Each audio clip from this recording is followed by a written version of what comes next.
સુખનું મૂળ વ્યવસ્થા છે અને દુઃખનું મૂળ અવ્યવસ્થા છે. આ બે સૂત્રો જો યાદ રહેશે અને આ બે સૂત્રોની જો વાસ્તવિકતા સમજાશે તો જીવનમાંથી ઘણી ગૂંચો દૂર થઈ જશે. જિંદગીનો સૌથી મોટામાં મોટો કોઈ દોષ હોય તો એ અસ્પષ્ટતા છે, ગૂંચવાડો છે.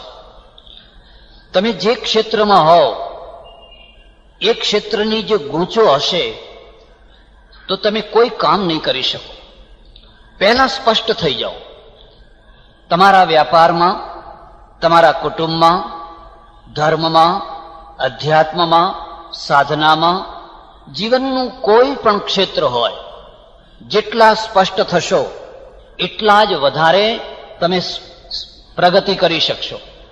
પણ જો ગૂંચવાડામાં રહ્યા અને ગૂંચો ના ઉકેલી શકાય, અથવા એમ કહીએ કે ઉલટા માર્ગમાં ગયા, તો હું સમજુ છું કે ઘણું કર્યા પછી પણ જિંદગીમાં કશું હાથ નહીં આવે. સુખનું મૂળ શું છે? ભક્તિ કરવાથી સુખ મળે, જ્ઞાનથી સુખ મળે, તપથી સુખ મળે, પૈસાથી સુખ મળે. મારી એક જ વ્યાખ્યા છે, સુખનું મૂળ વ્યવસ્થા છે અને દુઃખનું મૂળ અવ્યવસ્થા છે. તમે અહીંયા બધા આવ્યા છો, બેસવાની વ્યવસ્થા છે એટલે તમે સુખી છો.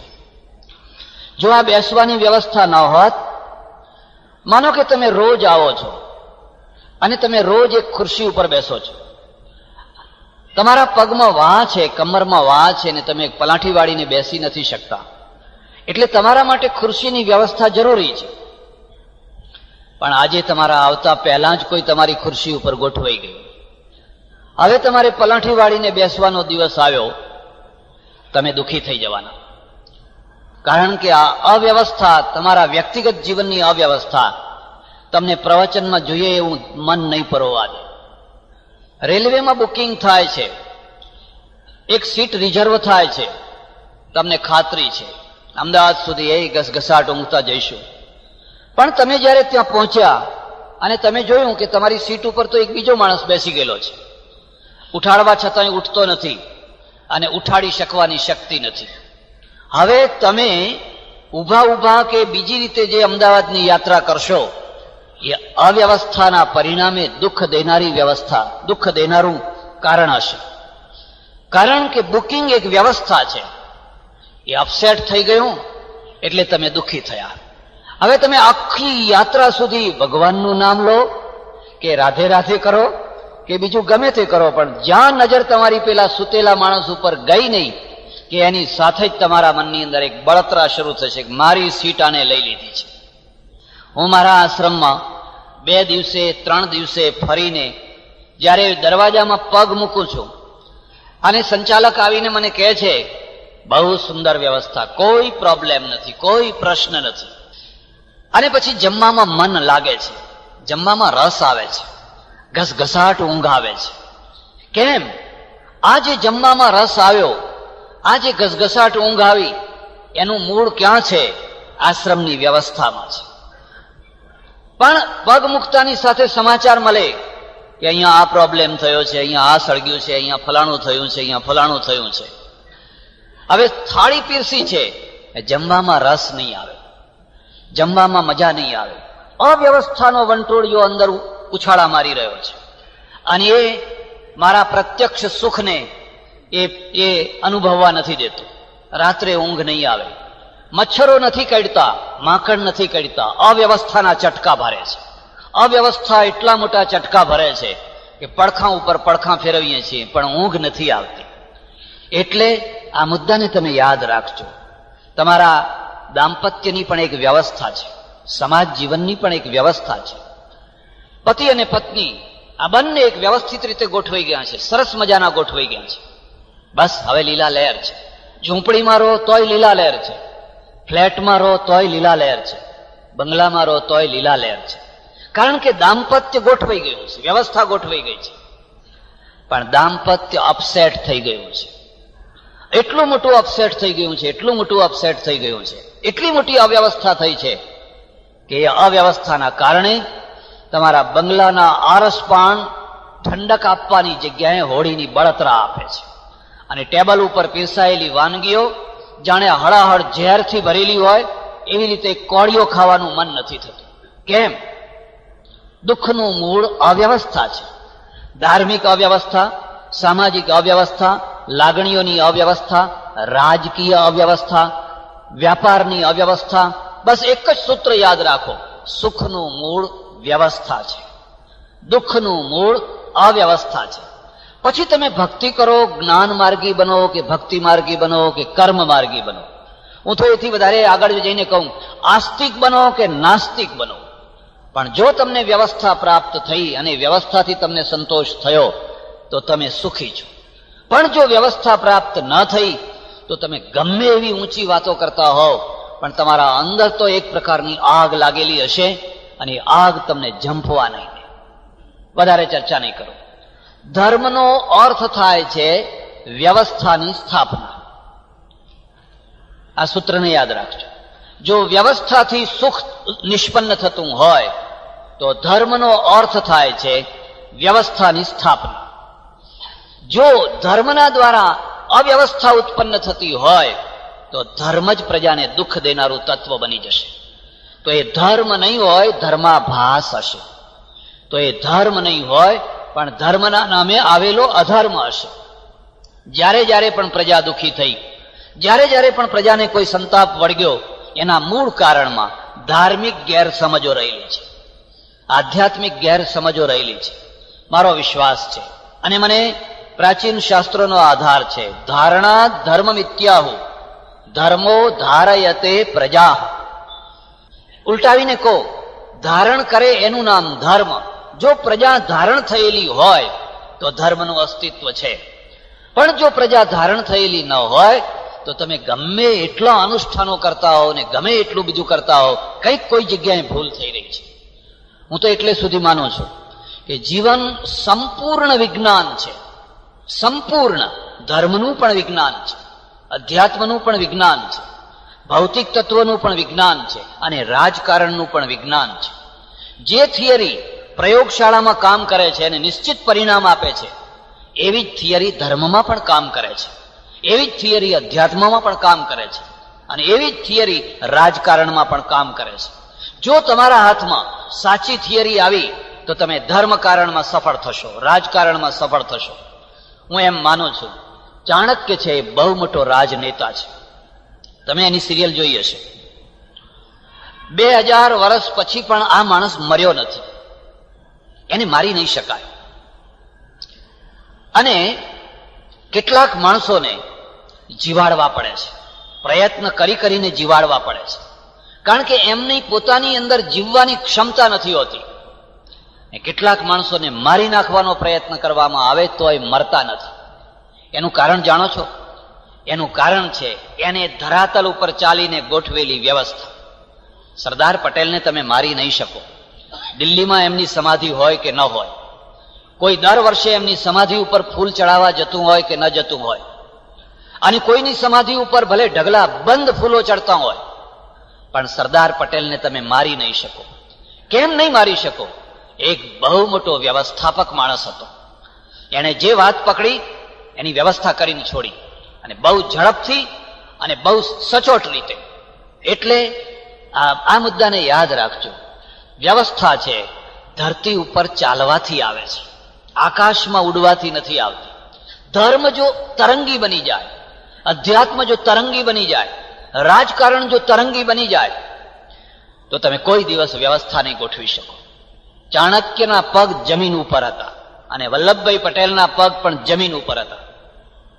મારું તો ચાલતું નથી, બાકી જો ચાલે તો હું 3 માણસોના જીવન ચરિત્રો રાજનેતાઓની પરીક્ષામાં અનિવાર્ય રાખી. આ 3 માણસો યાદ રાખજો. સયાજીરાવ ગાયકવાડ, ગોંડલના ભગવતસિંહજી અને ભાવનગરના પ્રભાશંકર પટ્ટણી.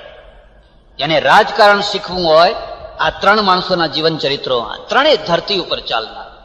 આટલા વર્ષો પછી પણ ગોંડલની પ્રજા ભગવતસિંહને એટલા જ પ્રેમથી યાદ કરે છે અને સયાજીરાવને યાદ કરે છે.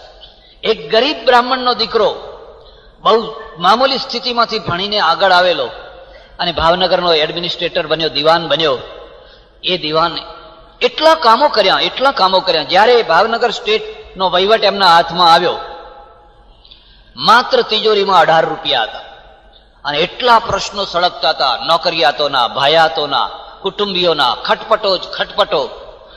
જ્યારે એમણે ભાવનગર સ્ટેટને મર્જર કર્યું, આઝાદી ભારતના અખંડ ભારતમાં 18 કરોડ રૂપિયા કેશ તિજોરીમાં, 18 કરોડ રૂપિયા, અને કોઈ ખટપટ નહીં, એકદમ શાંતિથી આખું સ્ટેટ લીલા લહેર કરે, કોઈની કશી ચિંતા નહીં. આ માણસે શું કર્યું એ તો રિસર્ચનો વિષય છે, પણ એને આખું વ્યવસ્થિત બધું ગોઠવી આપ્યું. એટલે એક બીજી વાત પણ યાદ રાખજો, એક યોગી હોય, મહાયોગી હોય, હિમાલયનો યોગી હોય, અને યોગમાં જો ભૂલ કરે તો એનું પેટ બગડે, તો એના ફેફસા બગડે, કદાચ જિંદગીભરની એને બીમારી લાગુ પડી જાય. મેં ઘણા યોગીઓ જોયા છે, ઘણા યોગીઓને આમ બીમાર થઈને મરતા જોયા છે. મારી વાત ઉપર જો તમને વિશ્વાસ હોય તો ભૂલે ચૂકે એ માર્ગે પગ ના મૂકશો. થોડા આસનો શીખજો, થોડો પ્રાણાયામ શીખજો, બસ બહુ થઈ ગયું. તમારો વેપાર કરજો, નોકરી કરજો, ધંધો કરજો, પણ જો 24 કલાક એ રવાડે ચડી ગયા તો ના ઘરના રહેશો, ના ઘાટના રહેશો, ના અહીંના રહેશો, ના તહીંના રહેશો, અને પછી પાછલી જિંદગી બહુ મુશ્કેલીથી તમારી વચ્ચે રવાડે ચડશો. હું તમને જે કહેવા માંગુ છું એમ એકદમ સરળ ધર્મ, સરળ અધ્યાત્મ અને સરળ સહજ જીવન પદ્ધતિ, જેમાં કોઈ ગૂંચ નહીં, કોઈ આંટી ઘૂંટી નહીં, કશું નહીં. કુદરતે એટલું સરળ ને સહજ મૂક્યું છે કે માણસો જ એને ગૂંચવાઈ નાખે છે. કુદરતે કદી ગૂંચો ઊભી નથી કરી.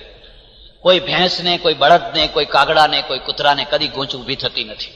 થાય છે કદી એને ગૂંચો ઊભી નથી થતી, કારણ કે એના માટે તો સીધો રસ્તો મૂકેલો છે.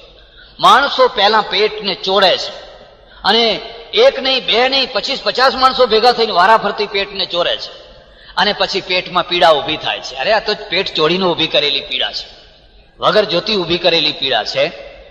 એટલે હું તમને ખાસ ભલામણ કરું છું, યોગી ભૂલ કરે તો એના પરિણામ યોગીને ભોગવવા પડે. એક પેઢીનો વેપારી હોય અને વેપારમાં ભૂલ કરે તો એની પેઢીને ફટકો પડે, એને ભોગવવું પડે. આશ્રમમાં હું ભૂલ કરું તો મારા આશ્રમને ભોગવવું પડે. હરિભાઈ ડ્રેસવાળા છે અને હરિભાઈ ડ્રેસવાળા આ આશ્રમના વહીવટમાં કંઈક ભૂલ કરી બેસે તો આ આશ્રમને ભોગવવું પડે. પણ દિલ્હીની ગાદી ઉપર બેઠેલો માણસ જો ભૂલ કરે તો એના પરિણામ કરોડો માણસોને ભોગવવા પડે, અને કદાચ 100 પેઢી સુધી ભોગવવા પડે. એક પૃથ્વીરાજની ભૂલ આખા દેશને ભોગવવી પડી. તમે જાણો છો, ચંદ બારોટે ઘણો જગાડવાનો પ્રયત્ન કર્યો, પણ એ ના જાગ્યો ને જાગ્યો ત્યારે ઘણું વીતી ગયું. એટલે હું ઈશ્વરને પ્રાર્થના કરું છું, મારા દેશના યોગીઓ બગડતા હોય તો ભલે બગડે, કોઈ વેપારીઓ ભૂલ કરતા હોય તો ભલે કરે, પણ મારા દેશનો રાજયોગી ના બગડે, રાજનેતા ના બગડે, ને તો એના પરિણામ તો અમારી 100 પેઢીઓને ભોગવવા પડશે, 100 પેઢીઓને ભોગવવા પડશે. એટલે ધર્મની વ્યાખ્યા મારી દૃષ્ટિએ વ્યવસ્થાની સ્થાપના, એક એવી વ્યવસ્થા, અંગ્રેજોએ વ્યવસ્થા સ્થાપિત કરી એટલે અંગ્રેજોને લોકો યાદ કરે છે. એટલી મોટી અવ્યવસ્થા હતી, પિંડારાનો દેશ, પિંડારાનું રાજ્ય બની ગયેલું, અને એમણે એવી વ્યવસ્થા સ્થાપિત કરી દીધી, બહુ સુંદર વ્યવસ્થા ચાલી.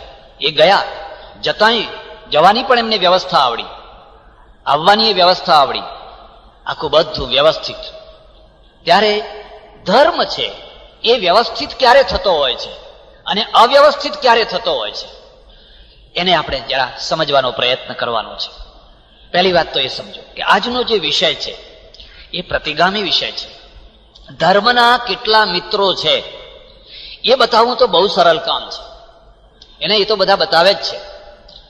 પણ ધર્મના કેટલા દુશ્મનો છે એ બતાવવું બહુ અઘરું કામ છે, અને એ સાંભળવું બહુ અઘરું કામ છે. તમને સાંભળવામાં પણ જરા અઘરું લાગશે. તમારા શરીરમાં કેટલા રોગો છે એ તો કોઈ સારો ડોક્ટર હોય જ બતાવી શકે, પણ તમારું ચામડું જોઈને, તમારી આંખો જોઈને, તમારો ચહેરો જોઈને તમે બહુ રૂપાળા છો, તમે તરત જ તાલ્યો, આ માણસ સારો છો, આનું ભાષણ ગોઠવવું જોઈએ. કારણ કે તમારા વખાણ કરે છે, તમારા સૌંદર્યના વખાણ કરે છે. એ તો બહુ સરળ કામ છે. કોઈ ગમે તે માણસ આવીને સાચા ખોટા વખાણ કરી જાય, પણ તમારા અંદર ક્યાં કેન્સર બેઠેલો છે, ક્યાં ટીબી બેઠેલો છે, ક્યાં કિડની ખરાબ થઈ રહી છે, એ કામ બતાવવું બહુ અઘરું કામ છે. મારો આપ સૌને એક જ પ્રશ્ન છે, અને પ્રશ્ન એ છે, હિન્દુ પ્રજાના ધર્મમાં કોઈ સડો પેઠો છે? જો સડો ના પેઠો હોય, જો કોઈ દોષો ના પેઠા હોય, તો તરત જ સામે બીજો પ્રશ્ન છે, આટલી મોટી વિશાળ પ્રજા, 70 કરોડની આટલી મોટી વિશાળ પ્રજા કેમ આટલી બધી લાચાર બની ગઈ? કેમ એના મંદિરો તૂટ્યા? કેમ એનું સ્વમાન નથી સચવાતું? અને આજે પણ નિશાસા નાખતી નાખતી કેમ જીવે છે? હું અમેરિકા ગયેલો, એક અમેરિકન મળ્યો, એની સાથે થોડો મૈત્રી થઈ. મને પૂછ્યું, તમે અહીં કેમ આવ્યા છો? મેં કહ્યું, ધર્મનો પ્રચાર કરવા, અમારું અધ્યાત્મ, અમારું કલ્ચર, એ બધું બતાવવા માટે. પછી એણે મને કહ્યું, હું એક પ્રશ્ન પૂછું? મેં કહ્યું, પૂછો ને. મને કહે, દુનિયાભરની અંદર એવો કયો દેશ છે જ્યાંની 85% પ્રજા બહુમતી વાળી, 10% પ્રજા અલ્પમતી વાળાનો સતત માર ખાતો હોય, એવો કયો દેશ છે? તો હવે મારે શું જવાબ આપવો? આખી દુનિયા ઉપર નજર ફેરવો, કોઈ 85% બહુમતી વાળી પ્રજા હોય અને 10-12% લઘુમતી વાળાનો માર ખાઈ ખાઈને જીવતી હોય, એવો દુનિયાનો એકે દેશ તમને જોવા મળશે? તો કેમ આટલી વિશાળ પ્રજાઓ હોવા છતાં આ પ્રજાના આવા દુર્ભાગ્ય કેમ થયા? તમારે ખાલી વખાણ જ સાંભળવા હોય તો પછી સારંગી વાળા ભેગા કરો, પણ જો તમારે ચંદબારોટની જરૂર હોય તો તમે પહેલા તૈયાર થાઓ કે તમે સાચી વાતને સાંભળી શકશો, સાચી વાતને તમે સ્વીકારી શકશો. ઉતારો કે ના ઉતારો એ અલગ વાત છે, પણ એક વાર તમે સત્યને સ્વીકારો તો ખરા કે ભાઈ આ કારણ આ છે, સાચું આ કારણ છે. મારો બીજો કોઈ પ્રશ્ન, તમારામાંથી કેટલા લોકો મોક્ષે જશે, કેટલા કયા લોકમાં જશે અને કયા લોકમાંથી કયા, એમાં મને કોઈ રસ નથી. એમાં મારે તમને રસ નથી લેતા. મારે તો એટલો જ રસ છે કે આ મુંબઈની અંદર, અમદાવાદની અંદર, આ ભારતની અંદર તમે તમારા ફ્લેટમાં નિર્ભય થઈને તમારા બાળકો સાથે રહી શકશો કે કેમ, એટલો જ મને રસ છે. અને જો તમે તમારા ફ્લેટમાં, તમારા મહોલ્લામાં, તમારા મકાનોમાં નિર્ભય થઈને ન રહી શકો, તો હું એમ સમજુ છું કે તમે અહીંયા નરક પેદા કરીને ઉપરના સ્વર્ગ માટે ફાંફા માર્યા છે. અહીંયા તમે નરક ઊભું કર્યું છે, જે તમને ઊંઘવા નથી દેતું, તમારી પ્રોપર્ટીની રક્ષા નથી કરવા દેતું, અને તમે ઉપરની વાતોમાં બસ પેલા કેફની અંદર, અફીણના નિશાની અંદર રચ્યા પચ્યા રહ્યો છો, એટલે તમે વ્યવસ્થાના ફળ નહીં ભોગવી શકો. તમે તમારી મેળે જ કરેલી અવ્યવસ્થા છે. એટલે આજનો જે વિષય છે, એ વિષયનો જે મૂળ છે, એમાં 3 વાતો બતાવેલી છે. ધર્મના 3 શત્રુઓ. પહેલો શત્રુ આડંબર છે, બીજો શત્રુ વ્યક્તિ પૂજા છે, ત્રીજો શત્રુ જનૂન છે. આ 3 એના શત્રુઓ છે. એના મિત્રો ઘણા છે, અને એ તો તમે રોજ ચર્ચા સાંભળો છો. ઈશ્વરને કોઈ વાર ટાઈમ આપ્યો તો હું એ તમને સંભળાવીશ. પણ આ 3 મહારોગો છે, અને મહારોગો આપણને વળગ્યા છે, બહુ જબરજસ્ત વળગ્યા છે, એટલા જ ભયંકર વળગ્યા છે. અને એ રોગોએ ઉપરની ગોરી ચામડી અને અંદરથી ફોલી ખાધેલું શરીર. ઉપર જુઓ તો લિપસ્ટિક લગાવેલો ચહેરો, અંદર જુઓ તો પાશેર લોહી ના જોવા મળે, જરાય લોહી નહીં, જરાય મસલ્સ નહીં. એટલે ચહેરો છે એ દગાબાજ ચહેરો છે. આડંબરનો અર્થ શું થાય છે? આડંબરનો અર્થ થાય છે તમારી પાસે જે કંઈ છે એને તમે વધારે મોટું કરીને ફૂલાવીને બતાવો છો, અથવા તમારી પાસે જે નથી એ હોવાપણા માટે તમે એક બહુ મોટો દેખાવ કરો છો, અને આ દેખાવથી પ્રજા અંજાઈ જાય છે. પ્રજાને સાચી રીતે આંજવામાં આવે તો એ દોષ નથી, પણ પ્રજા જ્યારે ખોટી રીતે અંજાઈ જાય તો તમારા હાથમાં ખોટો જ માલ આવવાનો છે. આ આડંબરના ઘણા મોઢા છે, પણ એના 3 મોઢા યાદ રાખજો. એ ત્રિમુખી આડંબર યાદ રાખજો. પહેલામાં પહેલો એ આડંબર છે એ નામના દ્વારા આવે છે, પછી આડંબર છે એ સ્થાનના દ્વારા આવે છે, અને પછી જે આડંબર છે એ ક્રિયાકલાપના દ્વારા આવે છે. મારે ત્યાં બે માર્ગો ચાલ્યા છે, એક ઋષિ માર્ગ, એક સંત માર્ગ. તમે યાજ્ઞવલ્ક્યનું નામ સાંભળ્યું, ભારદ્વાજનું નામ સાંભળ્યું, કણાદ, કપિલ, ગૌતમ, વ્યાસ, વશિષ્ઠ આ બધા ઋષિઓનું નામ સાંભળ્યું. એમના નામની આગળ કે પાછળ કદી પણ કોઈ શબ્દો લગાવેલા તમે જોયા? કોઈ વિશેષણો લગાવેલા તમે જોયા? કોઈ જગ્યાએ? બસ કણાદ, કપિલ, વ્યાસ, વશિષ્ઠ. અને બીજો માર્ગ સંતોનો થયો. હું તમને ખાસ ભલામણ કરું છું, તમે જો હૃદયની ચીજ જોઈતી હોય તો સંતો પાસે જજો. કબીર જેવો સમર્થ, હું નથી માનતો કે એના જેવો સમર્થ કોઈ વ્યક્તિ થયો હોય. મુસલમાનના ધર્મમાં ઉછેર છે અને સંસ્કાર હિન્દુઓના છે. મુસલમાનના ઘરમાં ઉછેર છે. એ ઉછેર કઈ પરિસ્થિતિમાં થયો એની ચર્ચામાં નથી ઉતરવું, પણ નીરુ ને નિશા એમણે ઉછેરીને આ છોકરાને મોટો કર્યો. કેટલી પ્રતિકૂળ પરિસ્થિતિમાં. પાસે કસાઈવાળો છે. તમે ખોટા પડોશીઓના દુઃખ જોયા છે? અને ના જોયા હોય તો તમે બહુ મોટા ભાગ્યશાળી છો. બહુ મોટા ભાગ્યશાળી છો. પડોશીના દુઃખ જેવું કોઈ દુઃખ નહીં અને પડોશીના સુખ જેવું કોઈ સુખ નહીં. અને તો કસાઈવાળો બાજુમાં છે. શું કરવું? પણ એને તરત જ એની વ્યવસ્થા કરી લીધી. જ્યાં તમારો બાવડા કામ નથી કરતા, જ્યાં તમે નિષ્ફળ છો, તમારા ઉપાયો કામ નથી કરતા, ત્યાં તમારા મનને મનાવી લો. તમારા મનને મનાવી લો. તમારે રાષ્ટ્રપતિ થવું છે. એક વ્યક્તિ દર ચૂંટણીમાં ફોર્મ ભરે છે, ખબર છે? એમનું નામ છે ધરતી પકડ. કોઈ ચૂંટણી એવી નહીં કે એ ફોર્મ ના ભરતા હોય, પણ નથી, રાષ્ટ્રપતિ નથી થઈ શકતા. સારું છે કે તમારામાંથી કોઈ ફોર્મ નહીં ભરતું હોય, પણ તમારે થવું છે, પણ થઈ નથી શકાતું. તો હવે કાં તો જિંદગીભર દુઃખી રહો, કાં તો પછી મનને મનાવી લો. મનને મનાવી લેવું એનું નામ અધ્યાત્મની એક પ્રથમ કક્ષા છે. જે ચીજ તમારા માટે શક્ય નથી એના માટે શા માટે ફાંફા મારો છો? તમે સામે બધું જુઓ છો પણ તમે કશું કરી નથી શકતા. એટલે કબીરે એક દોહરો લખ્યો, કબીરા તેરી ઝોપડી ગલકટ્ટોं के पास करेगा सो पाएगा તું क्यों फिरे उदास, करेगा सो पाएगा તું क्यों फिरे उदास. આ કબીરની જે આર્ષવાણી છે એને યોગ સૂત્રમાં જઈને જોવું હોય તો જોજો, ઉપેક્ષા. જેમાં તમે કંઈ કરી નથી શકતા એની ઉપેક્ષા કરો. કરી શકો તો કરો, પલાયનવાદી ના બનો, પણ નથી જ થઈ શકતું તો પછી ઉપેક્ષા કરો.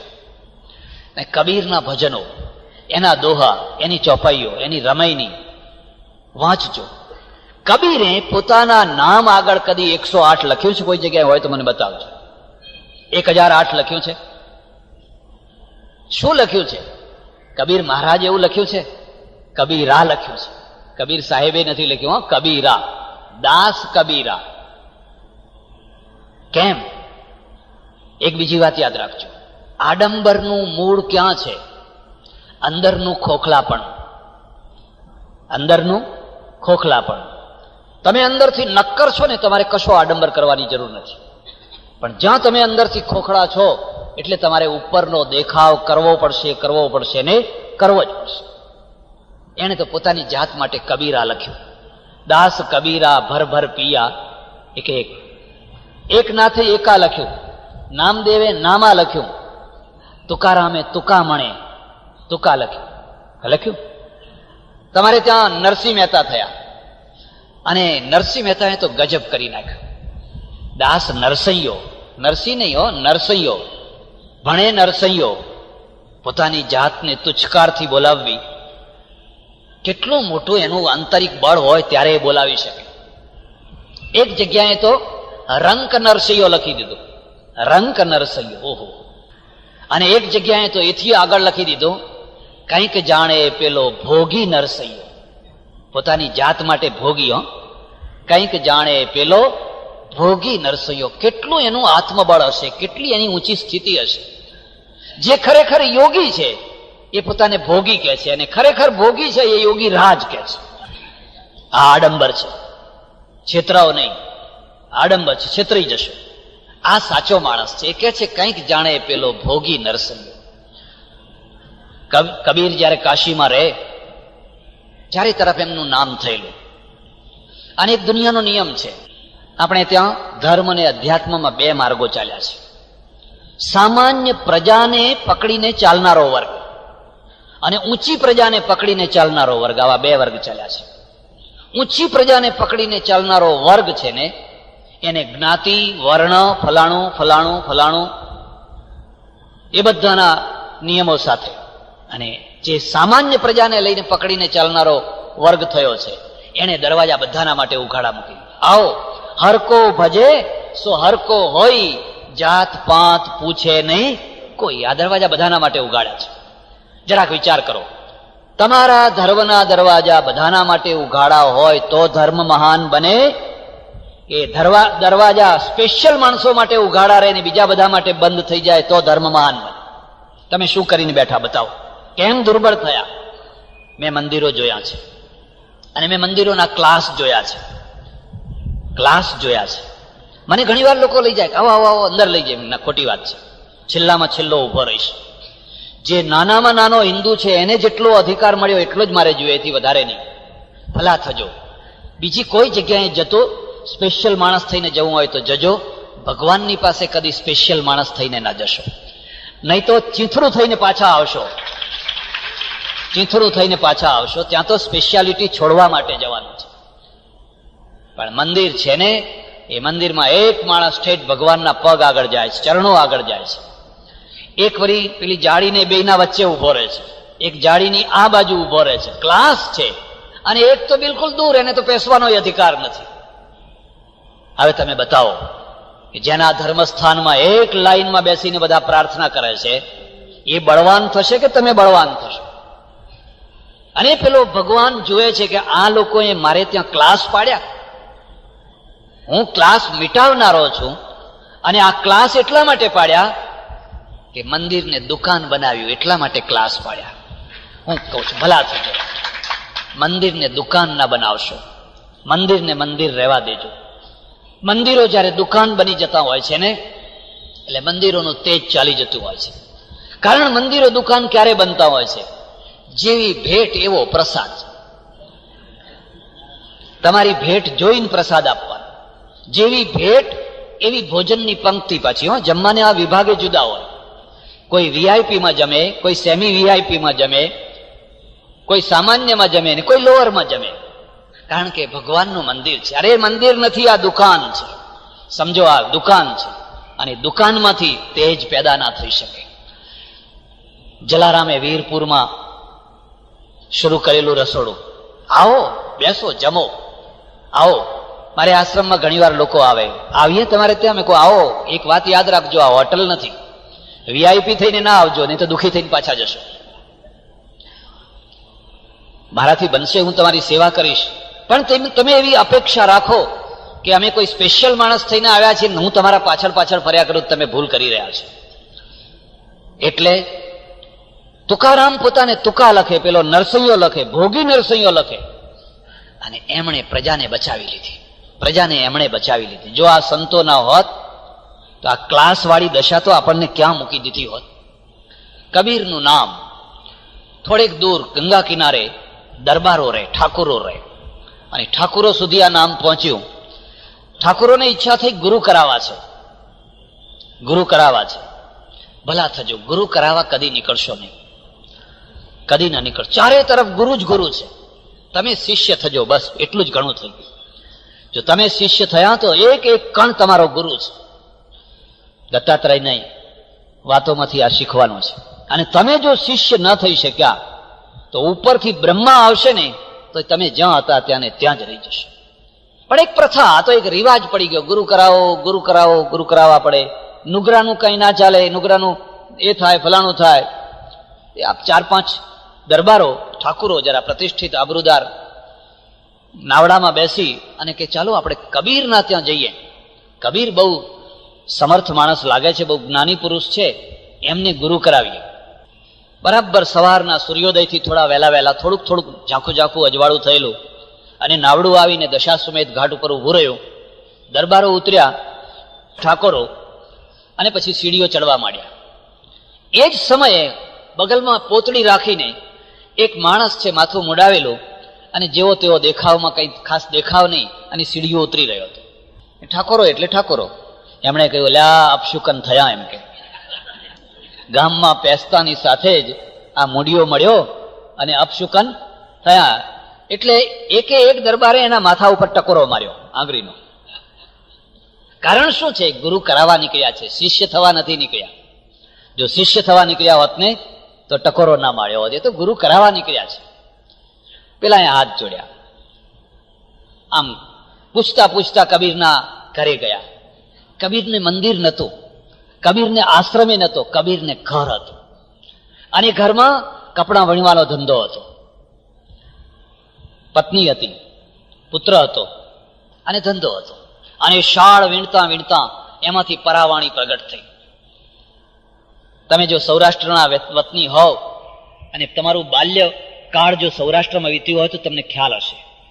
પરોઢિયાના પહોરમાં ઘરની એક બહેન માં ડોશીમાં ઉઠે, ઘંટીએ બેસે અને ઘંટી ફેરવતા ફેરવતા જે પ્રભાતિયા ગાય, જે અમર વાણી ગાય, એને ગીતાની ખબર નથી, એને વેદ મંત્રોની ખબર નથી, એના સુધી પહોંચવા દેવામાં નથી આવ્યા.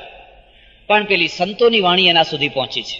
પછી એ ગંગા સતીની હોય કે નરસિંહની હોય કે કોઈ ગમે તેની હોય, અને એ વાણી ગાતા ગાતા જે લોટ દળે, આખા ઘરનું એક વાતાવરણ બની જાય.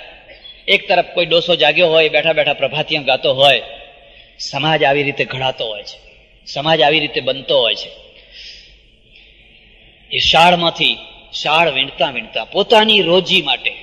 એક બીજી વાત યાદ રાખજો, ભીખના રોટલા ખાનારને કદી ભગવાન ના મળે, કદી ભગવાન ના મળે. જે પોતાનો રોટલો ખાય છે એ જ ભગવાનને મેળવવાનો અધિકારી છે. જે કોઈની ટગર ટગર કોઈના રોટલા સામે જોયા કરે છે, જેને પેટ નથી પોતાનું કરી શક્યો, એ ભગવાનને શું મેળવવાનો? આ ઋષિ માર્ગ છે. ઋષિ પરાધીન નથી. પોતાનું ગુરુકુળ છે, પોતાનું છાત્રાલય છે, પોતાની ખેતી છે, પોતાની ગાયો છે, અને સમાજને આપે છે. સમાજની પાસે કોઈ લાચાર નથી. રાજા કોઈ મહારાજા હોય તો એના ઘરનો છે. કબીર પણ પોતાના પગ ઉપર ઉભો છે અને શાળમાંથી જે આવે બરાબર એમાંથી જીવન ચલાવે છે. પેલા માણસો છે કબીરનું નામ ફરતા ફરતા પૂછતા પૂછતા આવ્યા અને કોઈએ કહ્યું કે આ કબીરનું ઘર છે. ઘર જ દેખાવાળું નહીં, મહોલ્લોય દેખાવાળો નહીં, કારણ કે મહોલ્લો એવો જ બધો. એટલે મન બગડી ગયું. એટલામાં હું પૂછ્યું, ભાઈ કબીર ક્યારે આવશે? કે તો નાવા ગયા છે, હમણાં આવતા હશે. રાહ જોઈને બેઠા ઓશરી ઉપર અને જોયું તો પેલો જે મૂડીયો માણસ મળેલો ને સવારે, એ જ આવી રહ્યો છે. એની પત્નીએ કહ્યું, પેલા આવે એ કબીર સાહેબ. કે હે, આ કબીર સાહેબ? એટલે હા, સવારે તો આપણે ટકોરા માર્યા હતા. અને પછી એકબીજાના ચહેરા જોવા લાગ્યા. કે છે આવા ગુરુ કરાવીએ તો આપણું નાક કપાઈ જાય. ગુરુ કેવા હોવા જોઈએ કે ત્યાં છત્રી નોબતો વાગતી હોય, હાથી ઝૂલતા હોય, ભૂંગળો હોય, છડી ચમ્મર હોય, જે જે કાર થતો હોય, સોના ચાંદીના ઢગલા હોય, એવા ગુરુ કરાવીએ તો કોઈ એમની પધરામણી કરાવીએ તોય લોકો જાણે કે હા ભાઈ ગુરુ આવ્યા કહેવાય. હવે આવા માણસોને તે ગુરુ કરાતા હશે? એમ કે ગુરુ કરાયા વિના ચાલ્યા ગયા. સારું થયું ચાલ્યા ગયા, નહીં તો એમનું તો જે થવાનું હોત થાત, પણ કબીરને ઉપાધિ કરાવો. અમારે ત્યાં શાસ્ત્રમાં એવું લખ્યું છે, કુપુત્રો નો ઢગલો અને કુશિષ્યોનો ઢગલો માવતર અને ગુરુના માટે ધગધગતી સગડી છે. એના કરતા વાંઝિયા રહેવું સારું. કુપુત્રોના ઢગલા કરવા એના કરતા વાંઝિયા રહેવું સારું, અને કુશિષ્યોનો ઢગલો કરવો એના કરતા શિષ્ય વિનાના થઈને રહેવું એ સારું છે. આ કેમ ના કરી શક્યા? આટલા મોટા સમર્થ પુરુષનો લાભ કેમ ના લઈ શક્યા? કારણ કે ચક્ષુ ઉપર આડંબરનો મોહ છવાયેલો હતો. અષ્ટાવક્રનો લાભ માત્ર જનક જ લઈ શકે, કારણ કે જનક છે એ તત્વદ્રષ્ટા હતો, અને પેલા જે પંડિતો હતા એ અષ્ટાવક્રનો લાભ ન લઈ શક્યા. ચામડું જોઈને જ મોઢું બગાડતા. રે રે ચર્મકારા એ કહેવું પડ્યું. એકવાર એક સજ્જન મળ્યા, મને કે ગિરનારના મેળામાં જઈ આવ્યો, કંઈક નવીન વાત હોય તો મેં કહ્યું કહો. મને કે મહારાજ, મેં તો સાક્ષાત ગોપીચંદ મહારાજને જોયા. એમ કે ભરતરીને જોયા, ગોપીચંદને જોયા અને અશ્વત્થામાને જોયા. આ ત્રણ અમર છે ને. આપણે એમ માનીએ છીએ ને કે આ ત્રણ મરતા નથી. મેં કહ્યું કેવી રીતે તમને ખબર પડી? અરે કે જટા તો એટલી વધી ગયેલી કે ધૂળમાં જટા ખેંચાય, એટલી જટા વધી ગયેલી. એમ એ સિવાય બીજું કઈ? મને કે બીજું તો કઈ નહીં, પણ મને ખાતરી થઈ ગઈ કે આટલી આપણે કેમ નથી વધતી? આટલી બધી જટા વધી ગઈ, આ ગોપીચંદ જ હોવા જોઈએ. શું કહીએ, એને શું સમજાવીએ? અમારી દુનિયા એક અલગ છે, અને સારું છે કે તમે અમારી દુનિયામાં ડૂબકી નથી મારતા. સારું છે, અમારી દુનિયા એવી છે. એ જટાઓ કેમ વધે છે ખબર છે? ગુરુ ભાઈઓ અને બીજા બધા ભાઈઓ હોય ને, એમના વાળ ઉતરેલા હોય એ લઈ અને વડનું દૂધ ભેગું કરી અને એની દિવેટો લાંબી કરતા રહેવાની, અને પછી એમાં રાખ ભેળવવાની, એટલે પેલી જટા લાંબી થયા જાય. અને જટા લાંબી થાય એમ તો આ બહેનો નથી લાંબી કરતી જટાઓ, બધી બજારમાં તૈયાર જ મળે છે. બહેનોને હું દોષ નહીં આપું, એ શ્રૃંગાર છે, આ આડંબર છે. આની જરૂર નથી, આની જરૂર નથી. તમે ધર્મના માર્ગે ચાલો છો, તમે અધ્યાત્મના માર્ગે ચાલો છો. જે વસ્તુ તમારા માટે એમાં કોઈ સહાયક નથી, માત્ર લોકોને પ્રભાવિત કરવા માટે, લોકોને આંજી નાખવા માટે જે પ્રવૃત્તિ કરવામાં આવે, એ પ્રવૃત્તિથી લોકો અંજાશે તો ખરા, પણ તમે કોરા રહેવાના ને લોકોય કોરા રહેવાના. બેમાંથી એકેના જીવનમાં કશું આવવાનું નથી.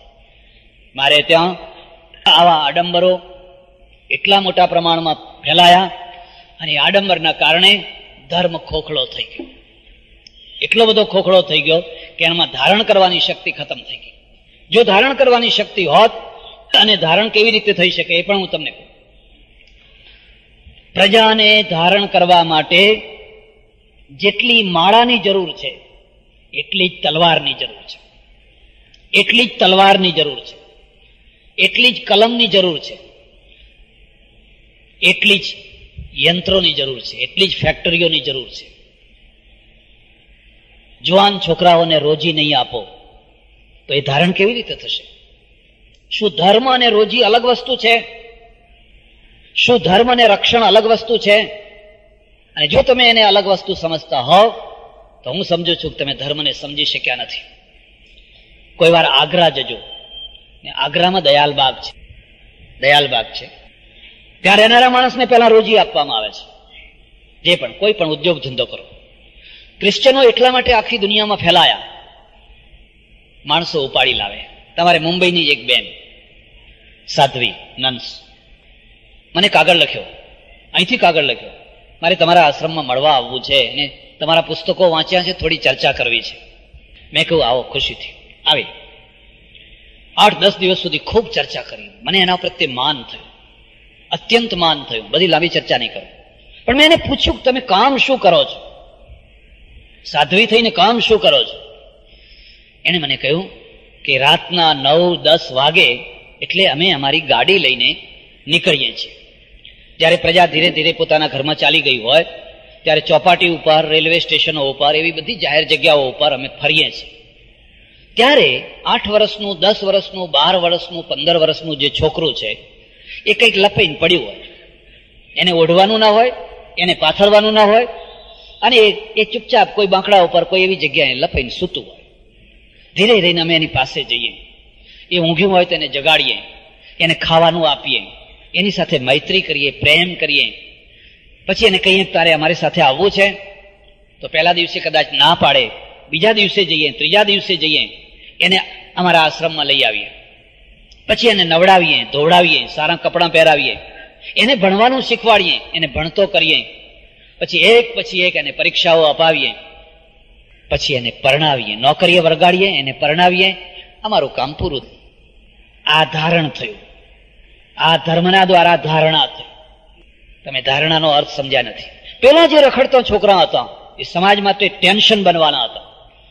એ જયારે 18-20 વર્ષના થાત ત્યારે નુસન્સ બનવાના હતા, અસામાજિક તત્વો બનવાના હતા, અથવા એમના હાથા બનવાના હતા.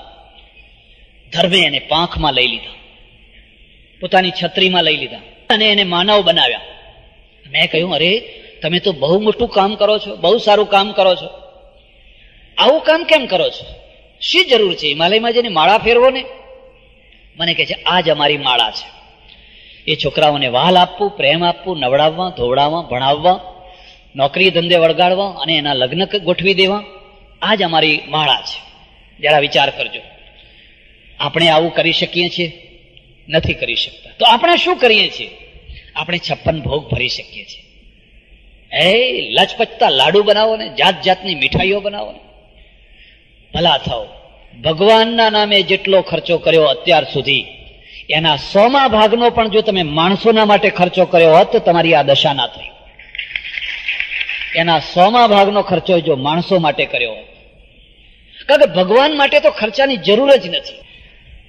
ભગવાન તો શબરીના બોરા ખાય, વિદુરાણીની ભાજી ખાય, કર્માબાઈનો ખીચડો ખાય. ખોટું ના લગાડશો ને, લાગો તો હું શું કરું પછી? હું કઈ 56 ભોગમાં કોઈ દિવસ ભગવાન ના આવે, ભ્રમણામાં ના પડશો. કર્માબાઈ બનો ને ખીચડો ખવડાવો, જુઓ આવે છે કે નહીં. શબરી બનો અને પછી એઠા બોર ખવડાવો, જો દોડતા આવે છે કે નથી આવતા. એકવાર મારે 10, 12, 15 માણસો સાથે યાત્રાએ નીકળવાનું થયું. બન્યું એવું કે જંગલમાં આદિવાસી ક્ષેત્રમાં જ ગાડી બગડી. હવે ત્યાં કોઈ સ્પેર પાર્ટ મળે નહીં, એટલે રાત રોકાવાનું થયું. ચારે તરફ બધા ઝોંપડા આદિવાસીઓના. થોડાક માણસો ભેગા થઈ ગયા. મેં પૂછ્યું, તમે બધા શું ખાઓ છો? કોઈ જવાબ ના આપે. મહારાષ્ટ્રના આદિવાસી ક્ષેત્રમાં, ગુજરાતના આદિવાસી ક્ષેત્રમાં ઠેઠ અંબાજીથી માંડીને ડાંગ સુધીનો આખો જે તમારો ઉત્તર, ઠેઠ અંબાજીથી માંડીને ડાંગ સુધીનો આખો જે તમારો ઉત્તરનો ભાગ છે, પર્વતાળ પ્રદેશ. કોઈ વાર જો બહુ આગ્રહ કર્યો, તમે શું ખાઓ છો? તો આવડું મોટું એક માટલું બતાવ્યું મને કે આ માટલાની અંદર નાગલી કે એવું જે જંગલી ધાન છે એ અમે લાવ્યા હોય, 1/2 કિલો જે હોય એનો લોટ કરીને એમાં નાખવાનું, ને એમાં 15 કિલો પાણી નાખવાનું. પછી એને ઉકાળવાનું. ઉકાળતા ઉકાળતા ઉકાળતા જે રબડી જેવું થાય એ માટલામાં અહીં રહી ગયા. આવતીકાલે આપણે બ્રાહ્મણ જમાડશું, અહીંયા બ્રહ્મ ભોજન કરાવશું. મને કે અહીં બ્રાહ્મણ ક્યાંથી લાવશું? મેં કહ્યું નવા બ્રાહ્મણો લાવશું. બનાવો, બટાકાનું શાક બનાવો સારામાં સારું, અને આ બધા ઝોંપડાવાળાને બોલાવીને જમાડો. જરા વિચાર કરજો. એક સજ્જન મને કે આ શિકારીઓ છે, આ પારધીઓ છે, આમને જમાડશો તો નરકમાં જશો. મેં કહું બહુ સ્વર્ગ ભોગ્યું, હવે થોડુંક નરક ભોગવી લઈએ. આ સિદ્ધાંતોના દ્વારા ઘણું સ્વર્ગ ભોગવી લીધું. તમે, મેં, મારા પૂર્વજોએ, તમારા પૂર્વજોએ બહુ સ્વર્ગ ભોગવ્યું. હવે કદાચ થોડાક ટાઈમ નરકે જવું પડે તો નરકે જઈશું, પણ જમાડવા છે. તમારા મગજમાં શું બેસાડી દીધું છે? કેવું બેસાડી દીધું છે? મેં બધાને કહ્યું, ખુશ થઈ ગયા. જયારે જમવા બેઠા, શીરોને શાકને પીરસીએ, મેં કહ્યું આમના ચહેરા જુઓ, અને ચહેરા ઉપર કઈ આનંદ, કઈ ઉર્મી, અંદરથી કઈ ઉછાળો નીકળે. એક બટાકાનું પતીકો અંદર મૂકે, એક શીરાનું, અને આમ આમ આમ કરે. મેં કહ્યું જુઓ, આ ખરું પુણ્ય આ છે. જે જમવા માટે પહેલા દક્ષિણાની શરતો કરે છે. દક્ષિણા આપો તો જમીએ, નહીં તો નહીં જમીએ. આવો કાશીમાં મને અનુભવ થયેલો, કડવો અનુભવ થયેલો. અમે કાશીના પંડ્યાઓને રેલવે સ્ટેશન ઉપર અમારો ડબ્બો ઉભો રહેલો, અને સાથે એક ઉદાર માણસ, એને કહ્યું જમાડવા છે. મેં કહ્યું જમાડો ખુશીથી. 150 માણસનું આમંત્રણ આપી આવેલો, તૈયાર થઈ ગઈ. આવ્યા ખરા. એમને કહ્યું બોલો દક્ષિણા નક્કી કરો, પછી અમે જમશું. ત્યારે બહુ સસ્તાનો જમાનો હતો, એટલે એમણે કહ્યું ₹1.25 રૂપિયા આપીશ. ત્યારે ₹1.25 એટલે એક વસ્તુ હતી. પેલા કહ્યું કે નહીં, 11 થી ઓછા અમે લઈશું નહીં, 11 રૂપિયા આપવા હોય તો જ અમારે જમવું છે. ચહેરો ઉતરી ગયો, હવે શું કરવું? બહુ રકઝક ચાલી. છેવટમાં આ માણસે 5 રૂપિયા આપવાની. હવે આટલે આવ્યા છીએ ને આપણી રસોઈ બગડે ને આમ થાય ને તેમ થાય. ના તૈયાર થયા, ચાલ્યા ગયા. રડવા બેઠો. મને ખબર નહીં, મારા પૂર્વજોના નામે મેં રસોઈ બનાવી અને મારી રસોઈ રખડી પડી. મેં કોઈ રખડી નથી પડી, તું ભૂલ કરી રહ્યો છે. તારી રસોઈનો હવે સદુપયોગ થશે. પહેલા રખડી પડવાની હતી, હવે એનો સદુપયોગ થશે. મને કે શું થશે? મેં કીધું 2-3 લારીઓ લઈ આવ, પેલી ધકેલવાની, બધી રસોઈ એમાં મૂક, ચાલ મારી સાથે. અને અમે નીકળ્યા, અને જે પેલા રસ્તા ઉપર બેઠેલા, ઓહો, એ બધાને આપ્યા. ખુશી થઈને બિચારા એટલા પ્રેમથી જમે, એટલા ભાવથી જમે. મેં કહ્યું જો આ તારા પૂર્વજો જમી રહ્યા છે, એના ચહેરા જોતું. તે દિન આંસુ ભીના રે હરિના લોચનિયા મેં દીઠા. એક દિન આંસુ ભીના રે હરિના લોચનિયા મેં દીઠા. તમે મને જવાબ આપજો, કદી તમે વિધવા ભોજન કરાવ્યું છે? આખા ગામની વિધવાઓ ભેગી કરી, માત્ર વિધવાઓ, અને વિધવાઓને પવિત્ર વૈધવ્ય સમજી એમને ચાંદલા કરી અને દક્ષિણા આપીને કે એકાદ સાડી આપીને તમે કદી વિધવાઓને જમાડી છે? જમાડવાની જરૂર હતી? તમારી પડોશની વિધવા, વિવેકાનંદની માં વિધવા હતી, અને ઘરમાં રોટલાનું ઠેકાણું નહોતું, અને નરેન્દ્ર ભૂખ્યો રહેતો હતો, અને માએ ભૂખી રહેતી હતી. ત્રણ દિવસ સુધી ખાવાનું નહોતું મળતું.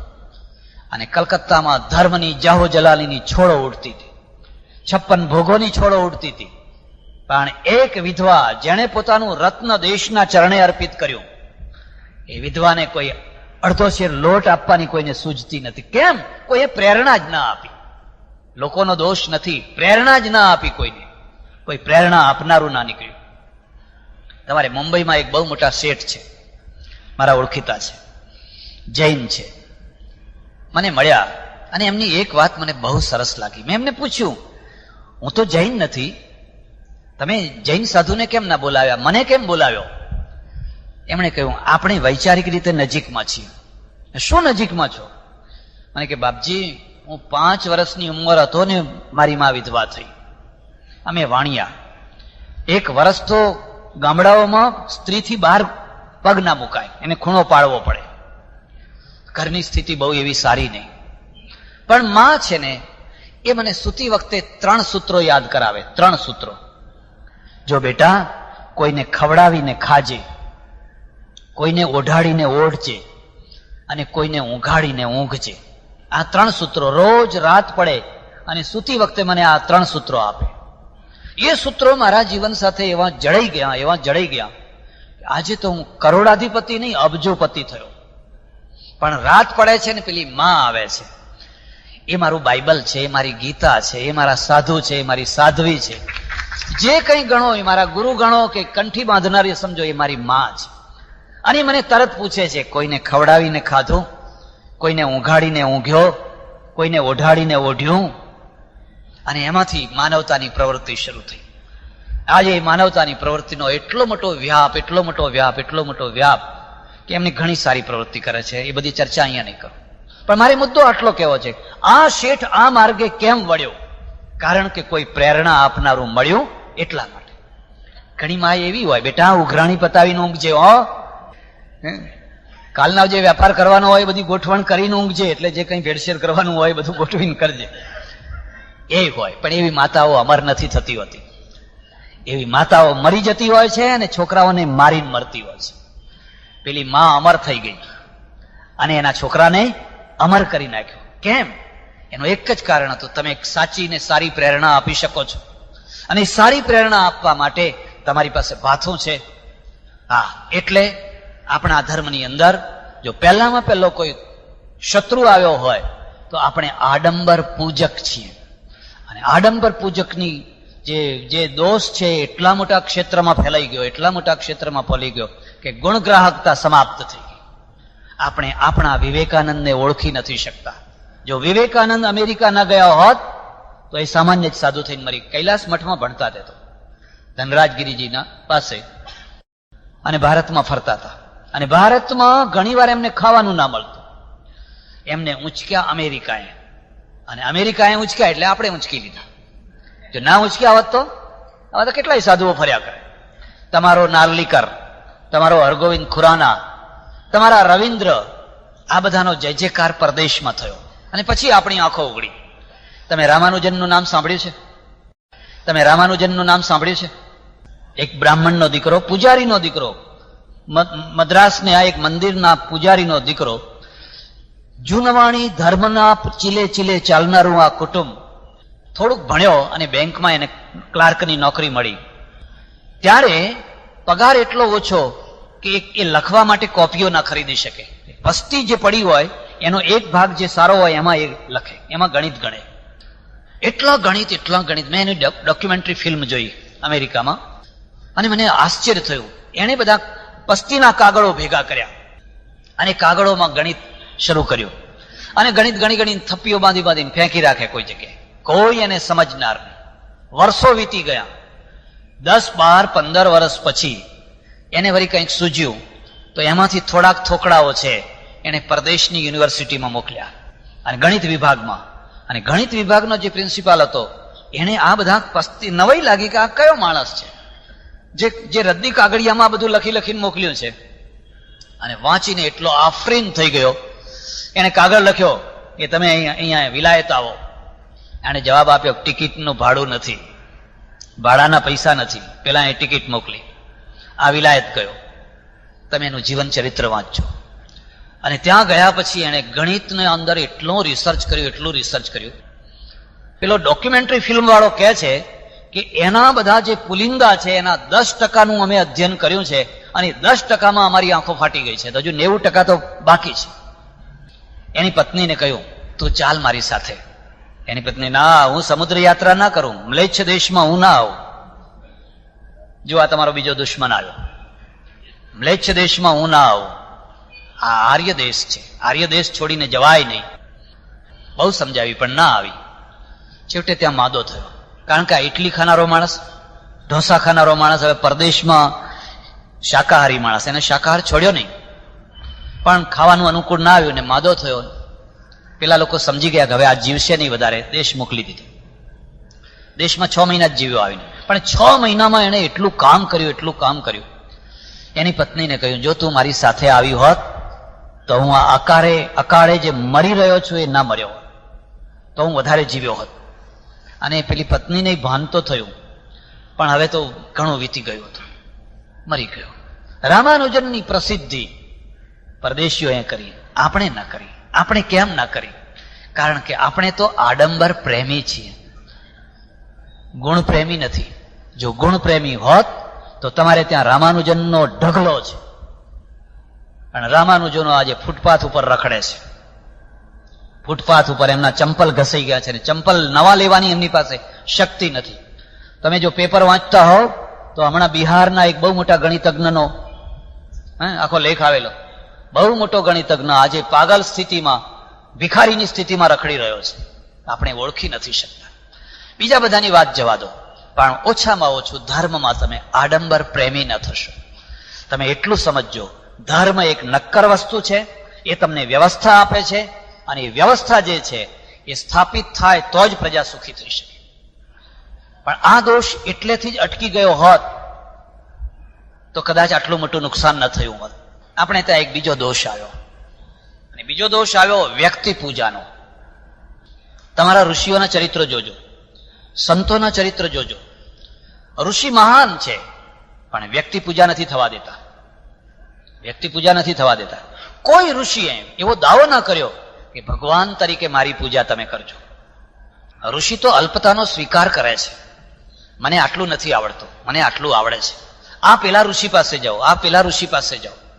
અલ્પતાનો સ્વીકાર એ જ્ઞાનની વૃદ્ધિ માટેની અનિવાર્ય શરત. સંતો આવ્યા, સંતોએ પણ પોતાની જાતને તુચ્છ બનાવી. બુરા ઢૂંઢન મેં ચલા, મુझसे बुरा न कोई, जब आपा में खोजिया तो मुझसे बुरा न कोई. આ સંત માર્ગ છે. પણ પછી એક એવો માર્ગ આવ્યો કે આ દેશની અંદર જે જન્મ્યો અને જેને કંઈક આવડ્યું એ ભગવાન થઈ ગયો, સીધો ભગવાન થઈ ગયો. ભગવાનથી, અને ભગવાન થવામાં એક લાભ મળ્યો. તમે જો માણસ તરીકે જીવન જીવો તો તમારે નિયમ પાળવા પડે. સંતો તરીકે જીવન જીવો તો તમારે મર્યાદામાં રહેવું પડે. પણ ભગવાન થયા એટલે ભગવાનને કોઈ નિયમ ના હોય ને કોઈ મર્યાદા ના હોય. મારા ઓળખીતા 3-4 ભગવાન હતા. અમે દર વર્ષે 1-2 વાર ભેગા થતા. એમાંથી 2-3 તો દેવ થઈ ગયા. અને તમને શું વાત કરું, એ 2-3 માંથી એકેને દેવ નતું થવું ને થઈ ગયા, થવું પડ્યું. એકેને નતું થવું, બધા પ્લાન કરીને બેઠા હતા. હવે એક ભગવાન એવા હતા, નામ નહીં દઉં, એમને ઓકલી પીવાની ટેવ. ઓકલી હોય ને, ઓકલી પીવાની ટેવ. કોઈ ઓકલી પીવે મને એના ઉપર ઘૃણા નથી, કદાચ હોય તો પીવે, પણ એ સભા વચ્ચે મારી જોડે બેસીને પીવે ને મને ધુમાડો ગમે ને. એટલે મેં એમને એક વાર ટોક્યા. મેં કહ્યું, ભગવાન, આ તમારો ધુમાડો છે ને એ મને ત્રાસ આપે છે. આ ઓકલી પીવી હોય તો પણેજેની પીવો ને, મને આ ધુમાડો જરાય ગમતો નથી. મારા સામે આવા ડોળા કાઢ્યા. મને કે શું વાત, અજ્ઞાની જેવી વાત કરો છો. હું ઓકલી પીતો જ નથી. આ તો શરીરના ધર્મો છે, હું તો આત્મા છું, હું તો મારા પરમાત્મા રૂપમાં સ્થિર થયેલો છું. તમે આ ચામડાની દ્રષ્ટિએ ક્યાં સુધી આવું જોયા કરશો? હવે અમને શું કહેવું? પણ ના, મને ગુરુ મળેલા એટલે મને ભગવાને પ્રેરણા આપી, કઈ વાંધો નહીં. યો યથા મામ પ્રપદ્યન્તે તાંસ તથૈવ ભજામ્યહમ. ગીતા અર્થ સમજ્યા તમે? અર્જુન જે જેવા ભાવથી આવે હું એને એવા ભાવથી મળું છું. એટલે રામમાં અને કૃષ્ણમાં આટલો ફરક છે. રામ છે ને એ બીજું જે હોય તે હોય, પણ બહુ મુત્સદ્દી પુરુષ તરીકે બહુ નામ ના કહેવાય ને. કૃષ્ણ તો મુત્સદ્દી છે પાછા, વીર છે, યોદ્ધા છે, તત્વવેત્તા છે, સંગીતકાર છે, કલાકાર છે, બધું છે, પણ સાથે સાથે મુત્સદ્દીય છે. જે જેવા ભાવથી મળે, હું એને એવા ભાવથી, હું શિશુપાળને શિશુપાળ જેવો થઈને મળું છું. સહન શક્તિની હદ હોય, 1 ગાળ 2 ગાળ 3 ગાળ. આપણે બધા પાકિસ્તાનને વિરોધ પત્ર મોકલી દેવાના, ખબરદાર જો હવે કંઈ કર્યું તો. પણ હવે કેટલા મોકલશો? હવે હદ થઈ. હવે કરશું તો કરશો શું? ના કે હવે અમે સહન નહીં કરીએ, પણ તો અત્યાર સુધી તો કરતા આયા છે, હવે શું કરશો? પછી 15-20 મિનિટ વીતી ગઈ ને બાજુમાં બેઠેલા અને ઝીણું કપડું પહેરેલું, અને મારા પૂર્વજો શિક્ષક હતા, એટલે મને પેલી ચૂંટલી ખણવાની જરા, એમની જાંઘ ઉપર એવી ઝીણી જોરથી ચૂંટલી ખણીને એક વેંત કૂદ્યા. મને કે આ શું કરો છો? મેં કહ્યું આત્માને ચૂંટલી હોય જ નહીં. આ તો બધા શરીરના ધર્મો છે, આ તો બધા શરીરના ધર્મો છે. આત્માને ચૂંટલી જેવી કોઈ વસ્તુ જ ના હોય. આમ લાલ ચોળ થઈ ગયેલું. મેં પાપ કર્યું અને ના કર્યું હોત તો કદાચ મારે થોડાક નરકમાં જવું પડે. એની ખોડ તો મારે ભૂલવાવી કે નહીં? એક તો ઓકલી પીવે છે અને પછી પાછી ભૂલ સ્વીકાર કરો. એના કરતા સામાન્ય માણસ સારો કે બાપજી નથી છૂટતી, શું કરું, આ વ્યસન વળગ્યું છે. તે સામાન્ય માણસ સારો. હવે આ તો કહે છે આત્મા તો ઓકલી પીતો જ નથી ને આપણા ઉપર પાછા ફૂફાડા મારે છે. આપણી એક ભૂલ થઈ ગઈ. અને ભૂલ થઈ ગઈ શું કે માણસમાં આપણે ભગવાનના દર્શન કર્યા. સાચી વાત તો એ હતી કે આપણે જ્યારે માણસની અંદર જે ભગવાનની દ્રષ્ટિ કહેવામાં આવી, એ વિશ્વ દ્રષ્ટિએ કહેવામાં આવી, અણુ માત્રમાં, જંતુ માત્રમાં. કારણ કે સર્વવ્યાપક છે, સર્વવ્યાપક છે. અને એ રીતે તમે આખી સૃષ્ટિમાં સર્વમ વાસુદેવ મિતિ સ મહાત્મા સુદુર્લભ. તમને આખી સૃષ્ટિમાં ઈશ્વરના દર્શન થતા હોય તો બરાબર છે, પણ એક ખાસ શરીર વિશેષમાં જ તમને ભગવાન દેખાતો હોય અને બીજા શરીરોમાં ના દેખાતો હોય ને એ શરીર ઉપર જ તમારું આકર્ષણ હોય, ત્યારે એ થઈ ગઈ વ્યક્તિ પૂજા. હમણાં જેમ હરિભાઈએ કહ્યું એમ, પછી તમે એક વ્યક્તિની પાછળ દોડો છો. અને એના કારણે ભારતે પ્રશ્નો ઉભા કર્યા.